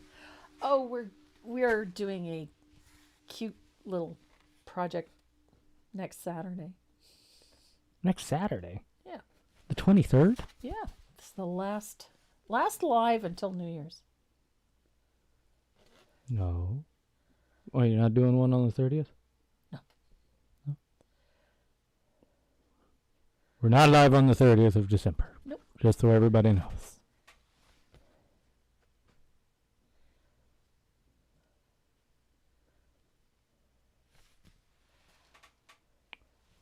What kind of laser printers do you have? I have 3 printers here in the studio. And the 2 lasers are both brothers. I have a huge color printer. It's a big one. color laser printer. And then I have just a basic black and white, or black printer, I guess. And then I decided to buy one of these EcoTank type printers, and it's awesome. I still prefer to use my laser for a lot of the artwork stuff because the laser is much friendlier to some of the mediums that I use. But for printing patterns and whatnot, I have a beautiful color printer that I'm just in love with because the print quality, it's photo quality, it's beautiful. And it was a great deal. It takes ink. It uses ink. It uses next to nothing for ink. It costs less than $20 to fill it, whereas my laser color printer costs about $300 to fill it. So, as I said, We get more Renee FaceTime now that he has Maze. no, you're getting not necessarily Renee FaceTime. You're getting Maze time. You're getting Maze time. I just happen to have to be in the picture because I'm holding Maze. And she is unconscious at my feet. This is a good walk. This is a good walk, hey puppy. Don't wake her. Good God. I like Are you living crazy? on the I like living on the edge. I'd say. Suffice it to say that the name Maze is highly appropriate. She definitely does not like people. No. She's skittish around people. She's aggressive Yeah. towards other people. Yep. I don't know if it's lack of exposure That's possible. or it's just a protective instinct, Yep.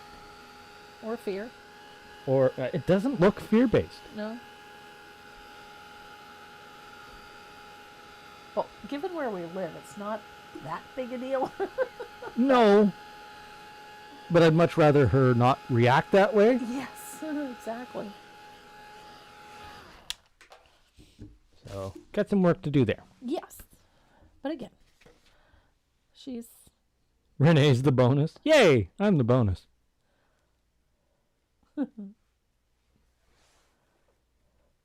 So, I'm just going back in and toning under some of those flip overs with a little bit of thin asphaltum. Because I like asphaltum and I like the contrast that it gives. Look how nice that is.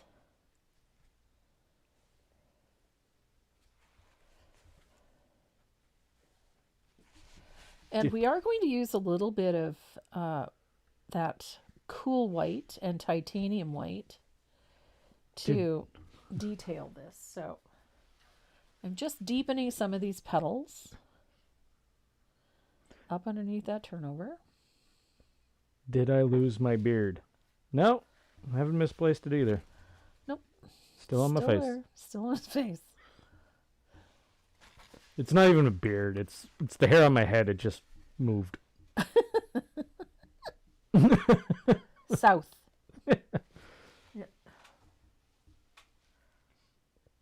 Did Tracy say the make and model of the ink printer she loves? Mine is a Canon. I can't see the model from here. I think it's an E200. It's an E7. Oh, 1000. E7000. Yeah. It's a very nice little printer. I got it at a great price.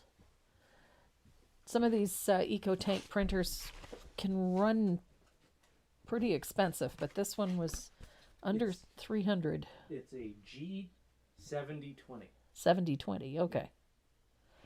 G7020 by Canon. I can order the bottles of ink for that thing off of Amazon for $18.95. All the colors? All of the colors, including the black. Wow. $18.95. My big color printer costs me $300 to buy new drums and new cartridges.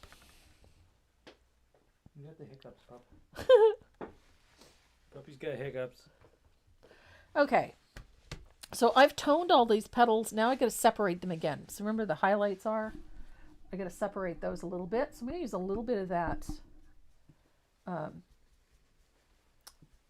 mermaid tail.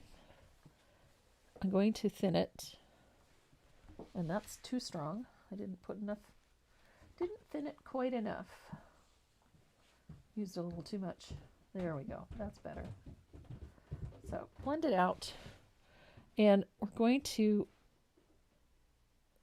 separate the petals at the foreground with a little float of that mermaid tail, just to separate them so that everything falls in where it's supposed to. There we go.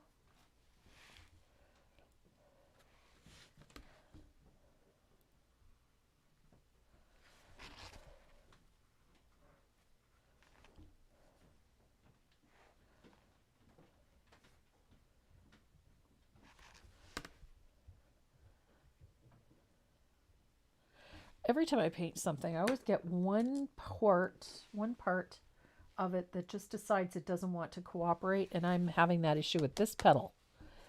None of it doesn't want to look clean. It doesn't have to be perfect, but I'd at least like it to look like, that I took my time painting it. So I need to clean up a couple of edges because this will drive me bananas if I don't.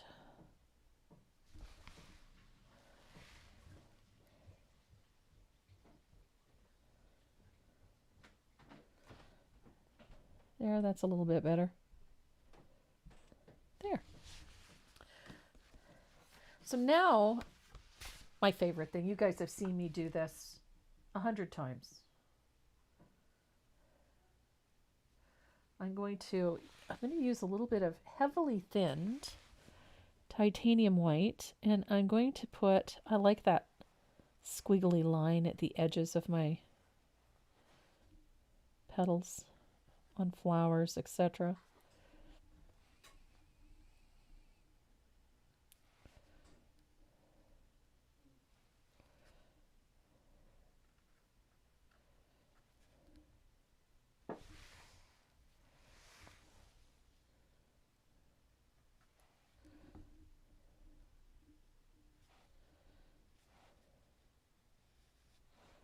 Down those center veins, I'm going to use heavily thinned titanium white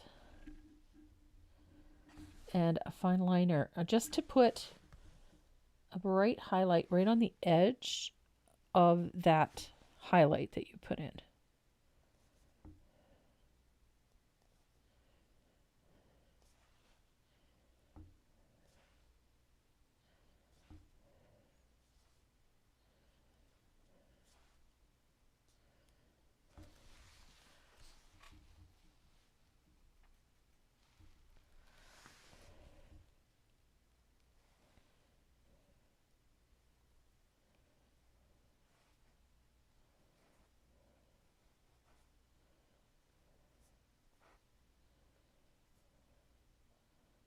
I like that light line, that fine line. I've always found that it just gives the leaves a slightly softer look without being over the top. And then once you have that in, we're going to come back to that cool white. Remember what we did with the leaves? In here on these holly leaves, we're going to do the same thing to the poinsettia, using a little bit of that cool white. So on the highlight side, you're going to put a dry brush of that cool white.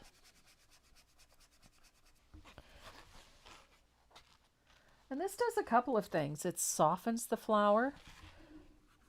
It also softens some of the shading if you feel that perhaps some of your shading got a little heavy-handed.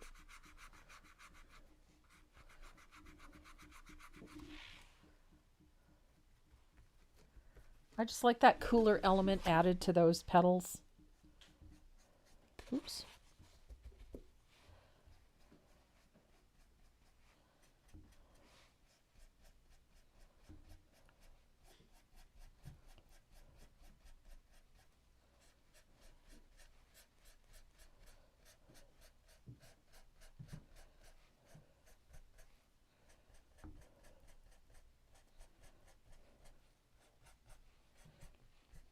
Not to mention dry brushing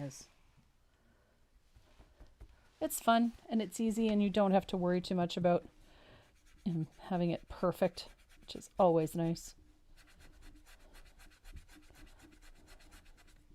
Highlight side, nice little dry brush. When I come back, I got a couple of little things I need to clean up. There's a little leaf right here.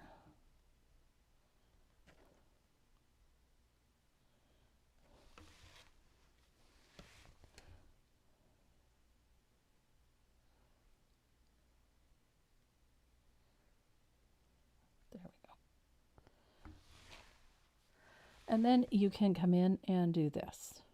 Just add a few little fine veins to your leaves. They don't have to be perfect, just a few here and there. Just light. It is heavily thinned titanium white.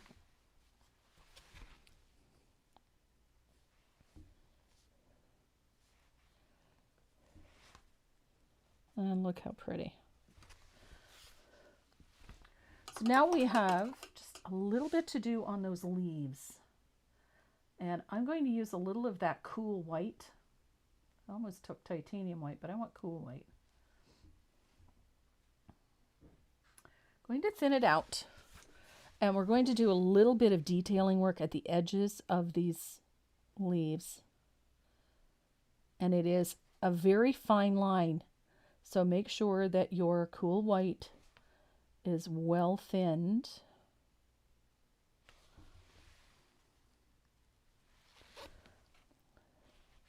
You can use any of the whites for this if you want to, but I'm just kind of partial to that cool white.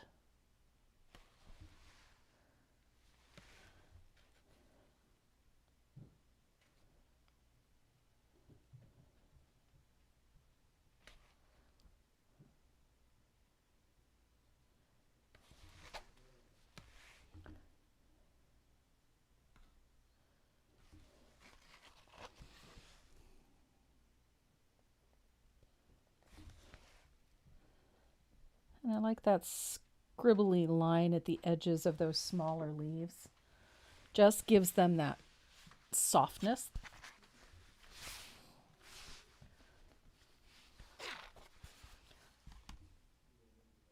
And this part is all about the pretty. Just getting those nice little curled points and those sharp tips on that holly leaf.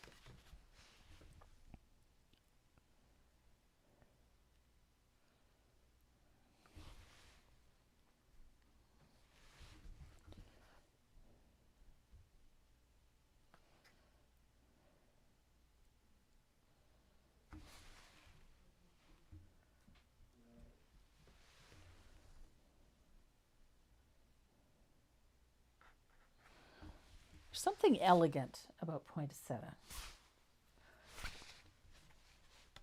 And a white one I find is just, because they're so unique, I think they're just beautiful. Not, again, not my favorite flower, but not one I'm particularly over the moon about. Let's put it that way. Never been a big fan of painting them. I just find that they're everywhere, but I wanted to do something completely different with it. So I had a little fun with vivid blue backgrounds.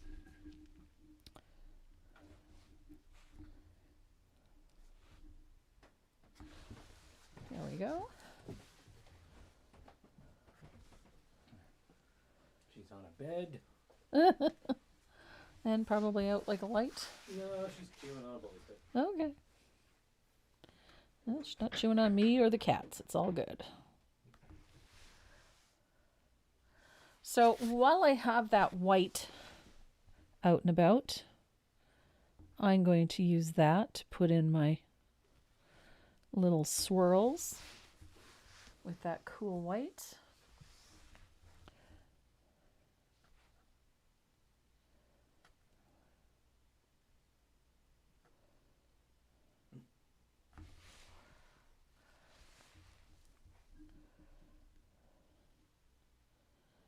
And then we're going to do that lettering. Oops. Yep. Settle down for a nap, she did. Not so much. She had a power snooze.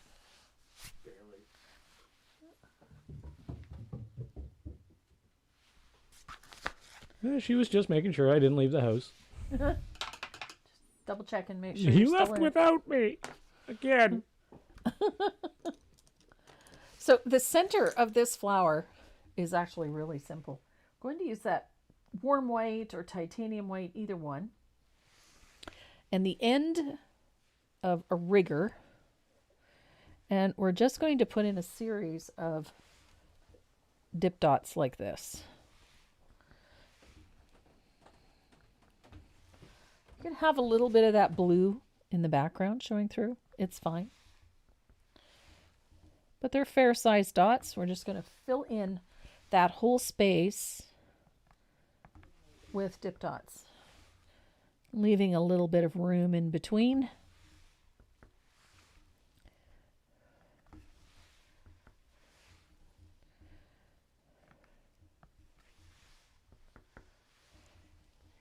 Now, I like the white. We are going to put some other colors on top of this.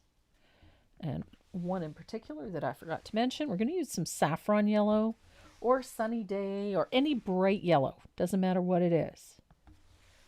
I'm going to grab some yellow and we're going to work with a little bit of antique green. Primarily because I want the center of this a little warmer, but not a lot. There we go. So we've got white dip dots.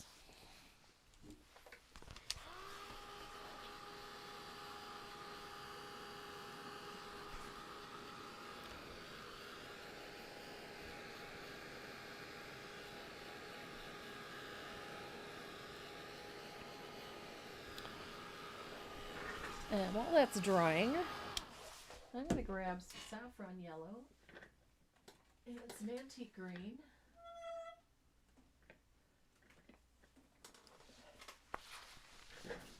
So a little bit of antique green. We don't need a lot because we're only using this for the center. So a little bit of antique green and a little bit of saffron yellow.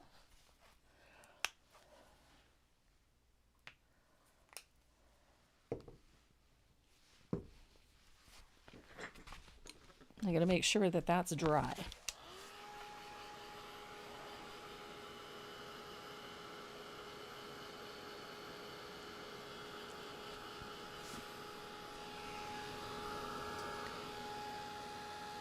to add the yellow and the red in there to warm it up. Well, I initially used, in the center, I used Sunny Day and I used a little bit of the laurel for the center, and it doesn't quite work. It looks okay, but it doesn't quite work.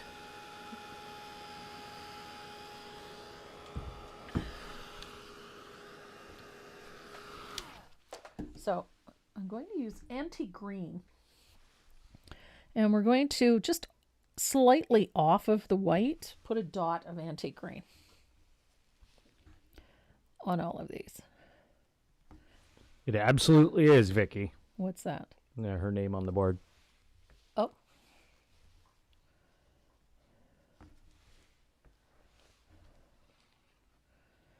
Yeah. So if you're new here, I know we've got quite a few new people watching. If you're new here and you don't quite know how to get your name on the wheel for some of the prizes that we give away, it's pretty simple. All you have to do is like and share the feed if you're on Facebook. And if you're on YouTube, just hit the big old red subscribe button or send us a like through the chat. Renee is really good about making sure that names get added to the wheel. And we have giveaways every week. Does anyone have a printer that prints on vellum? Yes, both of my lasers will.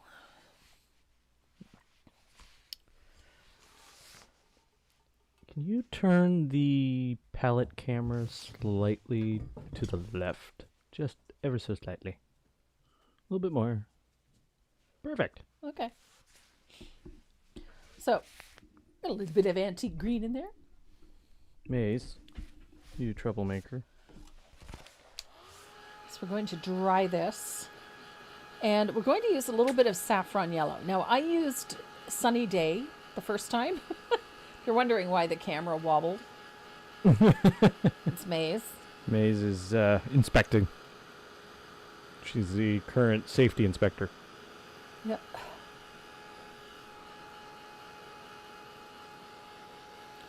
So I'm going to make sure that that center is nice and dry.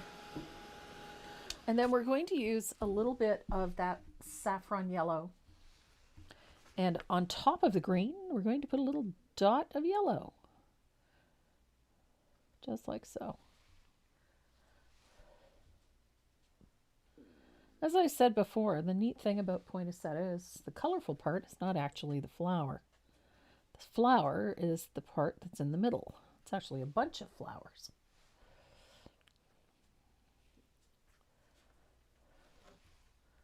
So we got us a little bit of yellow.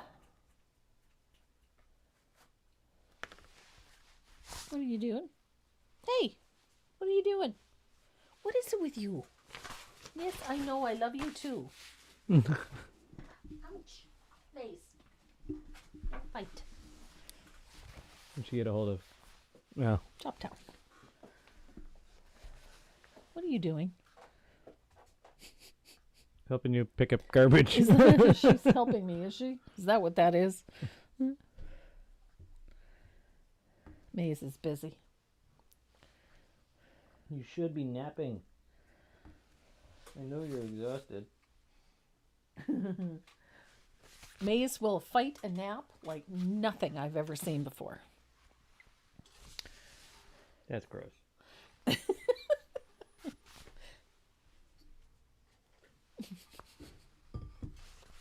So we have our center done. Going to make sure that this is really dry before I do this next part. I love this part because this is where I get to deepen everything a little bit more. And we're going to use a little bit of Prussian blue. Remember that glaze that we made at the very beginning? I'm going to pick up a little of that Prussian blue. We're going to blend it out really well so that it's not full strength. Really?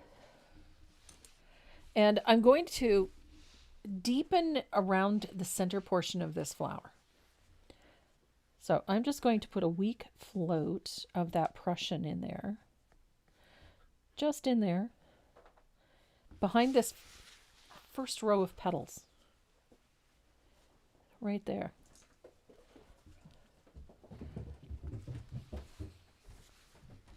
And this is going to give us, push those little petals towards the front. It's going to push them even further forward and lift them off of that background. And that's all we really want to do, is just give them a little more lift.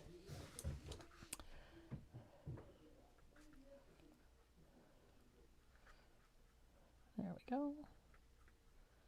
Just helps give those flowers a little more altitude, for lack of a better term. There we go. Now, the nice part is that if you ever want to deepen a shadow, create a little more definition, all you have to do is take a little float of any one of the shading colors that we used. Doesn't have to be Prussian blue. That's just my preference. But you can float a little of that underneath those flip overs, the turnovers in those petals, and it'll give them a little more definition. It sharpens them up a little. And there we go. We've got a nice deep flower. Now I'm looking at this on the camera and I see two petals that don't have enough highlight on them, and it's these two little ones here. They just need a little oomph. They're looking a little flat, so I'm going to bring a little bit of titanium white in here just to brighten those petals, because they really aren't standing out as much as they should. And you can do this with a mirror too. If you hold a mirror up to your work, you can see when something is not as bright as it should be or not as sharp as it should be. And those two petals were a little bit wanting. So, and the shadow behind is already quite dark. So I didn't want to make it darker. So I simply come in and brighten the highlight instead. Sometimes that's all it takes. I'm going to deepen in here a little. There we go. So there we go. That petal is standing out a little bit better. So now the center is sitting up a little bit more, which is what I wanted. But I've got a petal here, right here, that I am not happy with. Oops.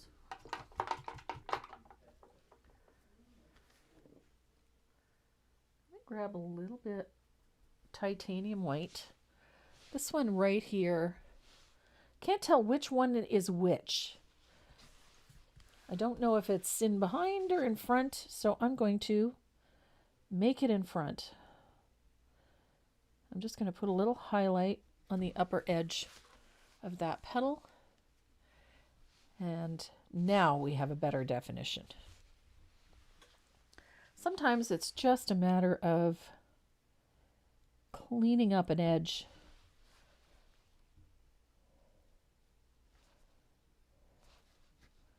There we go. So I think I'm happy.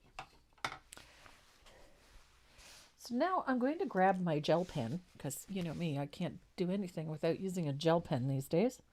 I'm going to put scribbly line, just a scribbly thingy to go around the center of this flower, just a little. All I'm doing is just separating it from the rest of the flower. And I'm going to add a few little strokes radiating out from the edge of that center. Just a few, 1, 2, 3, 4, 5 or so. Just a few, just for texture. Like that. And then we're going to tackle the lettering on this piece.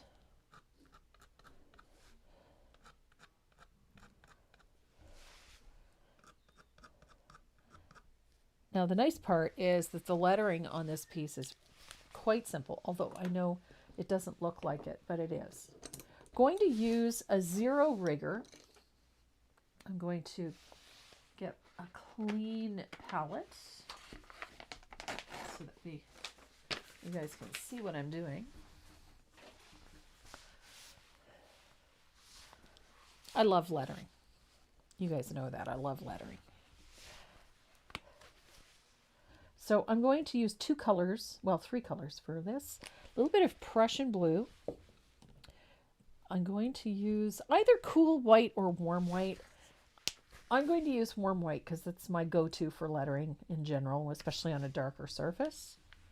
And a little bit of asphaltum. And I don't need a lot because I'm just going to use it to tone the lettering. I'm also going to grab a little bit of Joe Sonia's Fast Dry, because that's what we're going to work with. And I'm going to float onto the background with some Prussian blue. And I want this to be a little stronger. I didn't put any glaze in it for that reason. I want the color to be a little stronger. So we're going to float inside, darkest value to the inside edge and on the background of this lettering.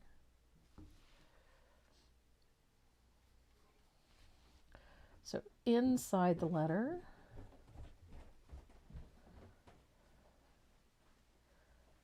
don't forget under that little connecting line as well. You got to get that in there. And a little float.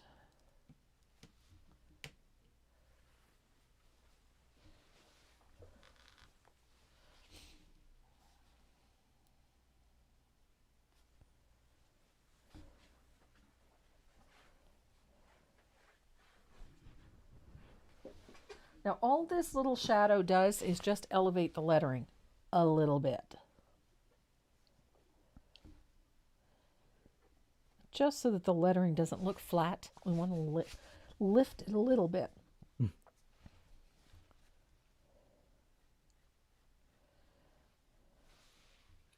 And this is where it's important. This little piece overlaps the flower.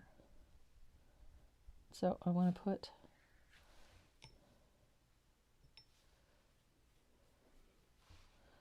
a little bit in there.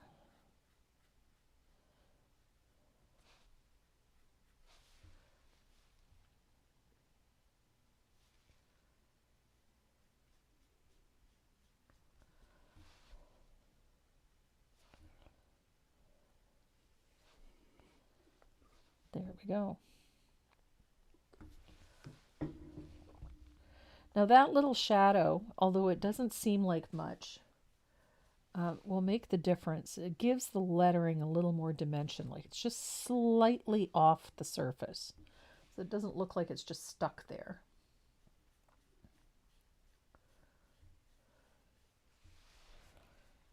And it does make a big difference to the end result, regardless of how subtle it is. And I'm using the Prussian just so that it keeps everything in line as far as the color palette is concerned. But it also gives a more realistic effect. So when we try to get things a little more 3D, having that shadow, it helps.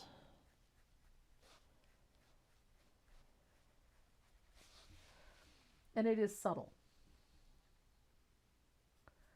I don't want a hard-edged shadow in this, but I do want one. And it should be as subtle as the rest of it, if you know what I mean. I missed a spot.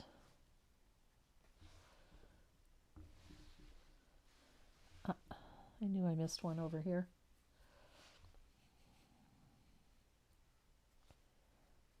Here we go. So we've got all of that shading in to the right hand side. All of our highlights are on the left, so our shading is going to drop to the right. So make sure everything is good and dry, and then we're going to use a little bit of warm white to paint our lettering. So I'm using a little bit of Jo Sonja's Fast Dry for this, just to keep the paint moving off of the brush. You can do it with water as well. Now, you're watching me mix this on the palette cam there. I'm going to show you why a rigger is preferable. Look at the edge, the chisel edge of that brush. And put it over that dark blue so you can see it. It gives you a nice square edge when you tap it flat, and that's what makes them so great for doing lettering. So I'm going to start over here. I'm going to lay the brush right on this chisel edge. I'm going to press down until it fills the space, and then I'm going to gradually lift the pressure on the brush and come back up onto the chisel edge. And I'm going to start here, press down till it fills the space. Ran out of paint. And then release the pressure and come back up on the chisel edge.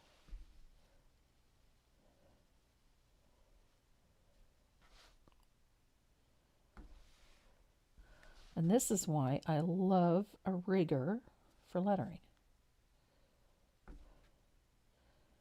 Because with a little bit of practice, you can do really nice script work with a rigger.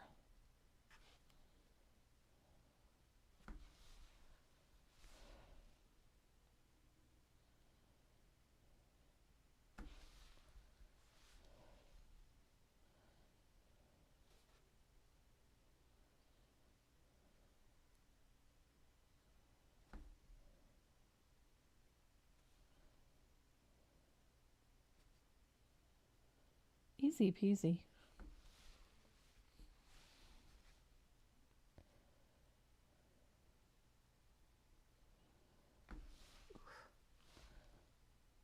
I don't have the knack today to get that, that one stroke load. I just haven't got that knack today, I don't think.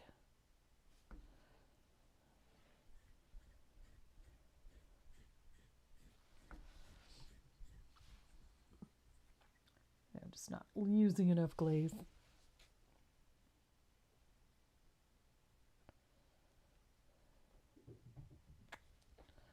There we are.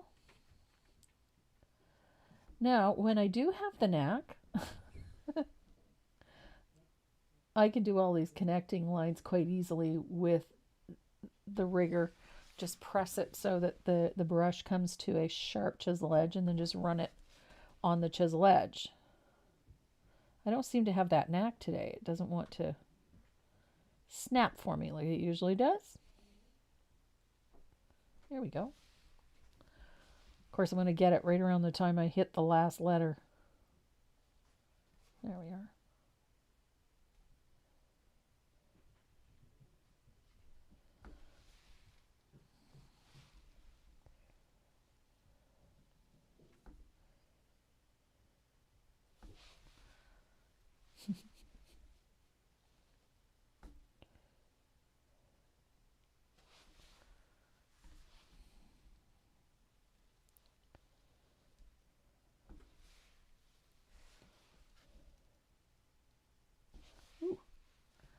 Running out of paint.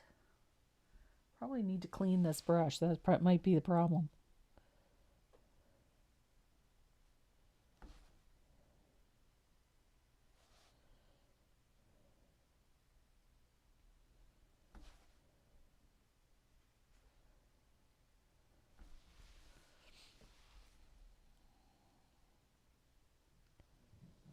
Oops.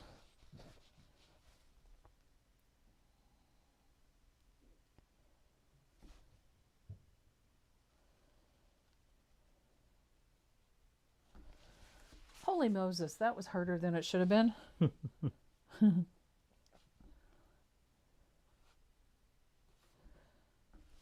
am, however, going to cheat a little bit. I'm going to use the end of my brush to put the dot over the eye.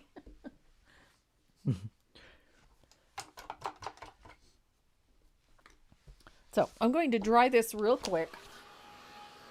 Looks a little rough because we still have graphite lines and whatnot in there, but I need this to be really dry before I try taking those off. So it'll give us a chance to finish up a few little details. One of which is fixing that A,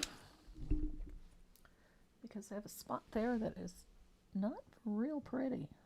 There we go. Much better. And I'm going to grab my fugly brush.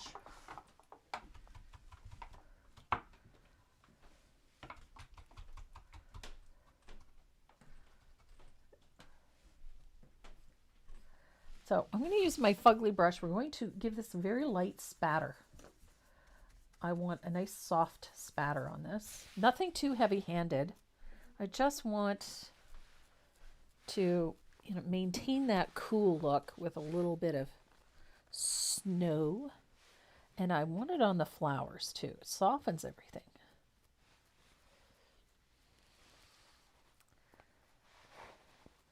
Now, in the photograph, I have one photograph that has snowflakes and I have one photograph that does not. You forgot to dot your I. No, I didn't. Yes, you did. Feliz? So I did. Yes, you did. And I saw another question here. Okay. If you make a mistake, does the glazed background make it easier to wipe off? As long as it's completely dry, yes. Boom. Yep.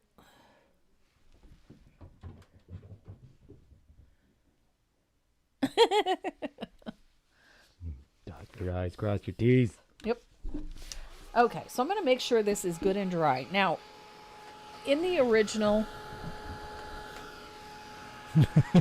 I did not put snowflakes down at first. And then I decided I wanted to do some sort of soft ghosted ones, which kind of appealed to me. But you can do either way. So you can use a stencil to put in some soft, indistinct snowflakes. They don't have to be perfect or fully opaque. In fact, it looks better if they're not. You could certainly use a dimensional snowflake if you wanted to add that to it. Personally, after I did the snowflake, I sort of did one of those second guessing things and decided that I much preferred this piece without the snowflakes. But that's my personal opinion. So I'm going to make sure this is good and dry. I'm going to grab my Factus black eraser. I love these because they don't bother the paint. They don't polish your paint. They don't create smudges. They don't create damage. Of course, it'll smudge wet paint.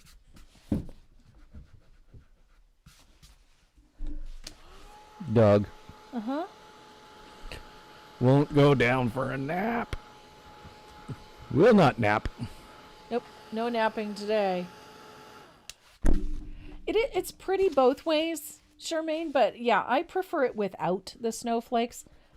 I love snowflakes, don't get me wrong. I love snowflakes in a lot of things, but I think they have their place. And I don't know, I think, see, I did it again. I thought the paint was dry and it isn't. There we go. Good gravy, Marie. Having a day? I am having a day. So. Nope. Somebody got a timeout. Oh, yes, she did.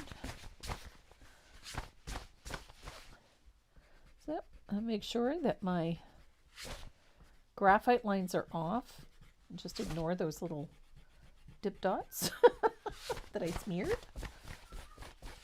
Spit fixes them, though.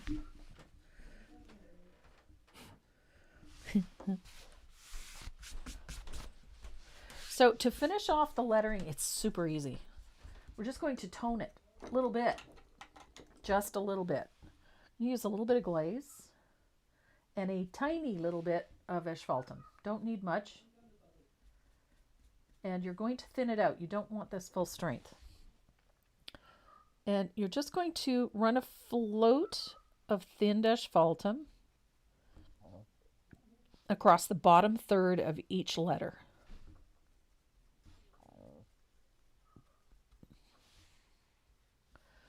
It just tones this lettering a little bit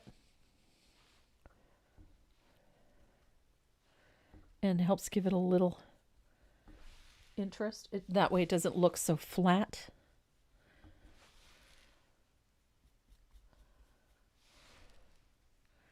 And that little bit of asphaltum on the blue sort of, it falls in. You don't have to worry about it. There we go.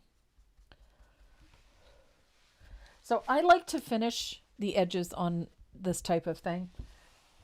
Ordinarily, when I finish things, I do it with gold. But this is a nice, cool piece. It has a nice, cool temperature, so I'm going to use silver instead. It'll give it a nice, elegant look without making it too heavy. So I usually use the Deco Color metallic paint pens. This one is a Let's Resin metallic paint pen. This one is called Chrome, and it's really quite pretty. And I like to turn the angle of it as I'm going along the edge so that I get a very thin bead on the front of the sign. Just like that. So it kind of finishes the edge. Lost my cap. It finishes the edge of the plaque, but it also finishes the front. Gives us a nice little decorative finish at the front as well.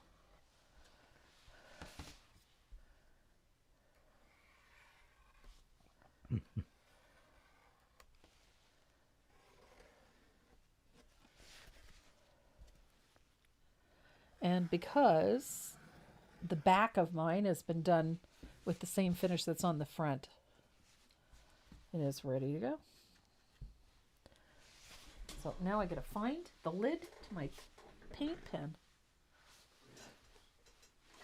Is there any problem if I use Joe Sonia paints with Deco Art Americana? Absolutely none. Just remember to seal it before you varnish it. Light coat of matte spray or some sort of setting spray will do the trick, but the Joe Sonia paints are gouache, so they don't have the same binders as Americana, so you may find if you don't seal them that the paint may lift when you're brushing on varnish. So just a light spray of matte spray over top and it should be fine. I'm a fan. I love Joe Sonia's paints. They're very nice. So to finish this, 1 or 2 light coats of Deco Art matte spray will seal this up nicely. I prefer to use a matte spray because I'm using multiple media. I'm using that metallic paint pen on the edges. I'm using ink. And this just makes sure everything plays nicely. So if I seal it with 1 or 2 light coats of Deco Art matte spray, I can let that dry and then I can come around and varnish it later on. And I don't have to worry about anything smearing or running. And it just saves a whole lot of heartache. So that is Feliz Navidad. Yay. Time to spin. It's a fun piece. It's a pretty one. I think there's a little elegance to this one that it really appeals to me. I like the white petals and all of those cool colors. It's quite pretty. So this is probably the largest wheel besides the 12th Day of Christmas. Wow. For a Saturday Live is pretty impressive. 225 names. Nice. I'm glad everybody came to join us. This is a fun piece to paint. There are lots of names. Lots and lots of names. So the giveaways for today are, there's a gorgeous mechanical pencil. It's my favorite pencil. A gorgeous one from Tombow. There's 3 of those to give away. And in that giveaway pack is also a stencil from Stencil Studio. I love their minis, and these ones are all Christmas related. You're going to love them. And then, of course, Dynasty Brush is, bar none, my favorite brush ever, and my faux squirrel Gee, I wonder why. are my favorites. And so there's a nice 5-brush set in there as well. So the total value of this is about $35. Has nothing to do with that you have a signature line on. No, not at all. No. I'm just sharing. I don't have a signature line with Dynasty at all. Yep. I love my faux squirrel brushes. I have since the first day Fred gave them to me. Speaking of brushes, Uh-oh. I said I had Happy Mail from Dynasty the other day. Are you allowed to show those? I am allowed to show these. I'm so excited. Those look like makeup brushes. These are makeup brushes. I don't know if a lot of you know this, but Dynasty is the art line for a company called FM Brush, which is the Frederick Mink Brush Company based in Glendale, New York, which is in Queens, New York City. If you have, you're probably thinking to yourself, I've never seen anything like that. Well, you probably have. You just didn't know that you were looking at an FM brush. FM Brush, or Dynasty, actually manufactures brushes for Estee Lauder and MAC Cosmetics, among others. But they also make a signature line of brushes. They have 2 levels. One is called Beauty Strokes, which is their cosmetic line of brushes, period. And there is a very affordable line of Beauty Strokes brushes. However, they have one called Velux. And they're exceptional. And I got sent a set. Look at this.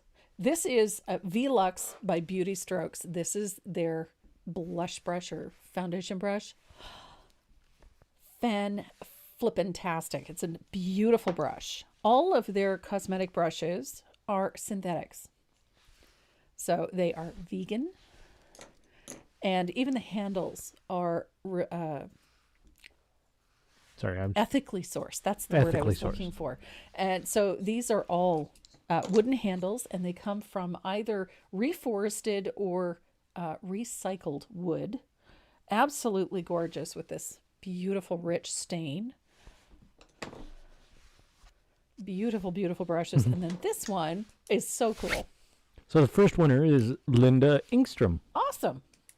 And right down to a lip brush. Beautiful lip brushes. So the next time you're out and about, you're in your favorite cosmetic shop or drugstore, have a look around for the Estee Lauder makeup brushes and MAC cosmetic brushes, and you're looking at Dynasty. So I got a gorgeous set of Velux brushes. They arrived the other day, so I was pretty excited about that. All right, got another name coming up in now. Donita Sicardo. Where is Donita Sicardo? Donita. So, ladies, if your name comes up on the wheel, hop over to the website, click on the little speech bubble in the lower right-hand corner, and send us your shipping information so that we can get your goodies out to you as quickly as possible. You'll be happy to know that prizes from last Saturday's live have, we're slipping them into the shipping order as we are packing orders so that we get them out as quickly as possible. There is a lot of them, so just bear with us. If you haven't seen your prize yet, it's on its way. We're getting them out as quickly as we can. And the last one. That is a grumpy puppy. Yep. And Beth Root. Awesome. Beth hasn't won something in a while.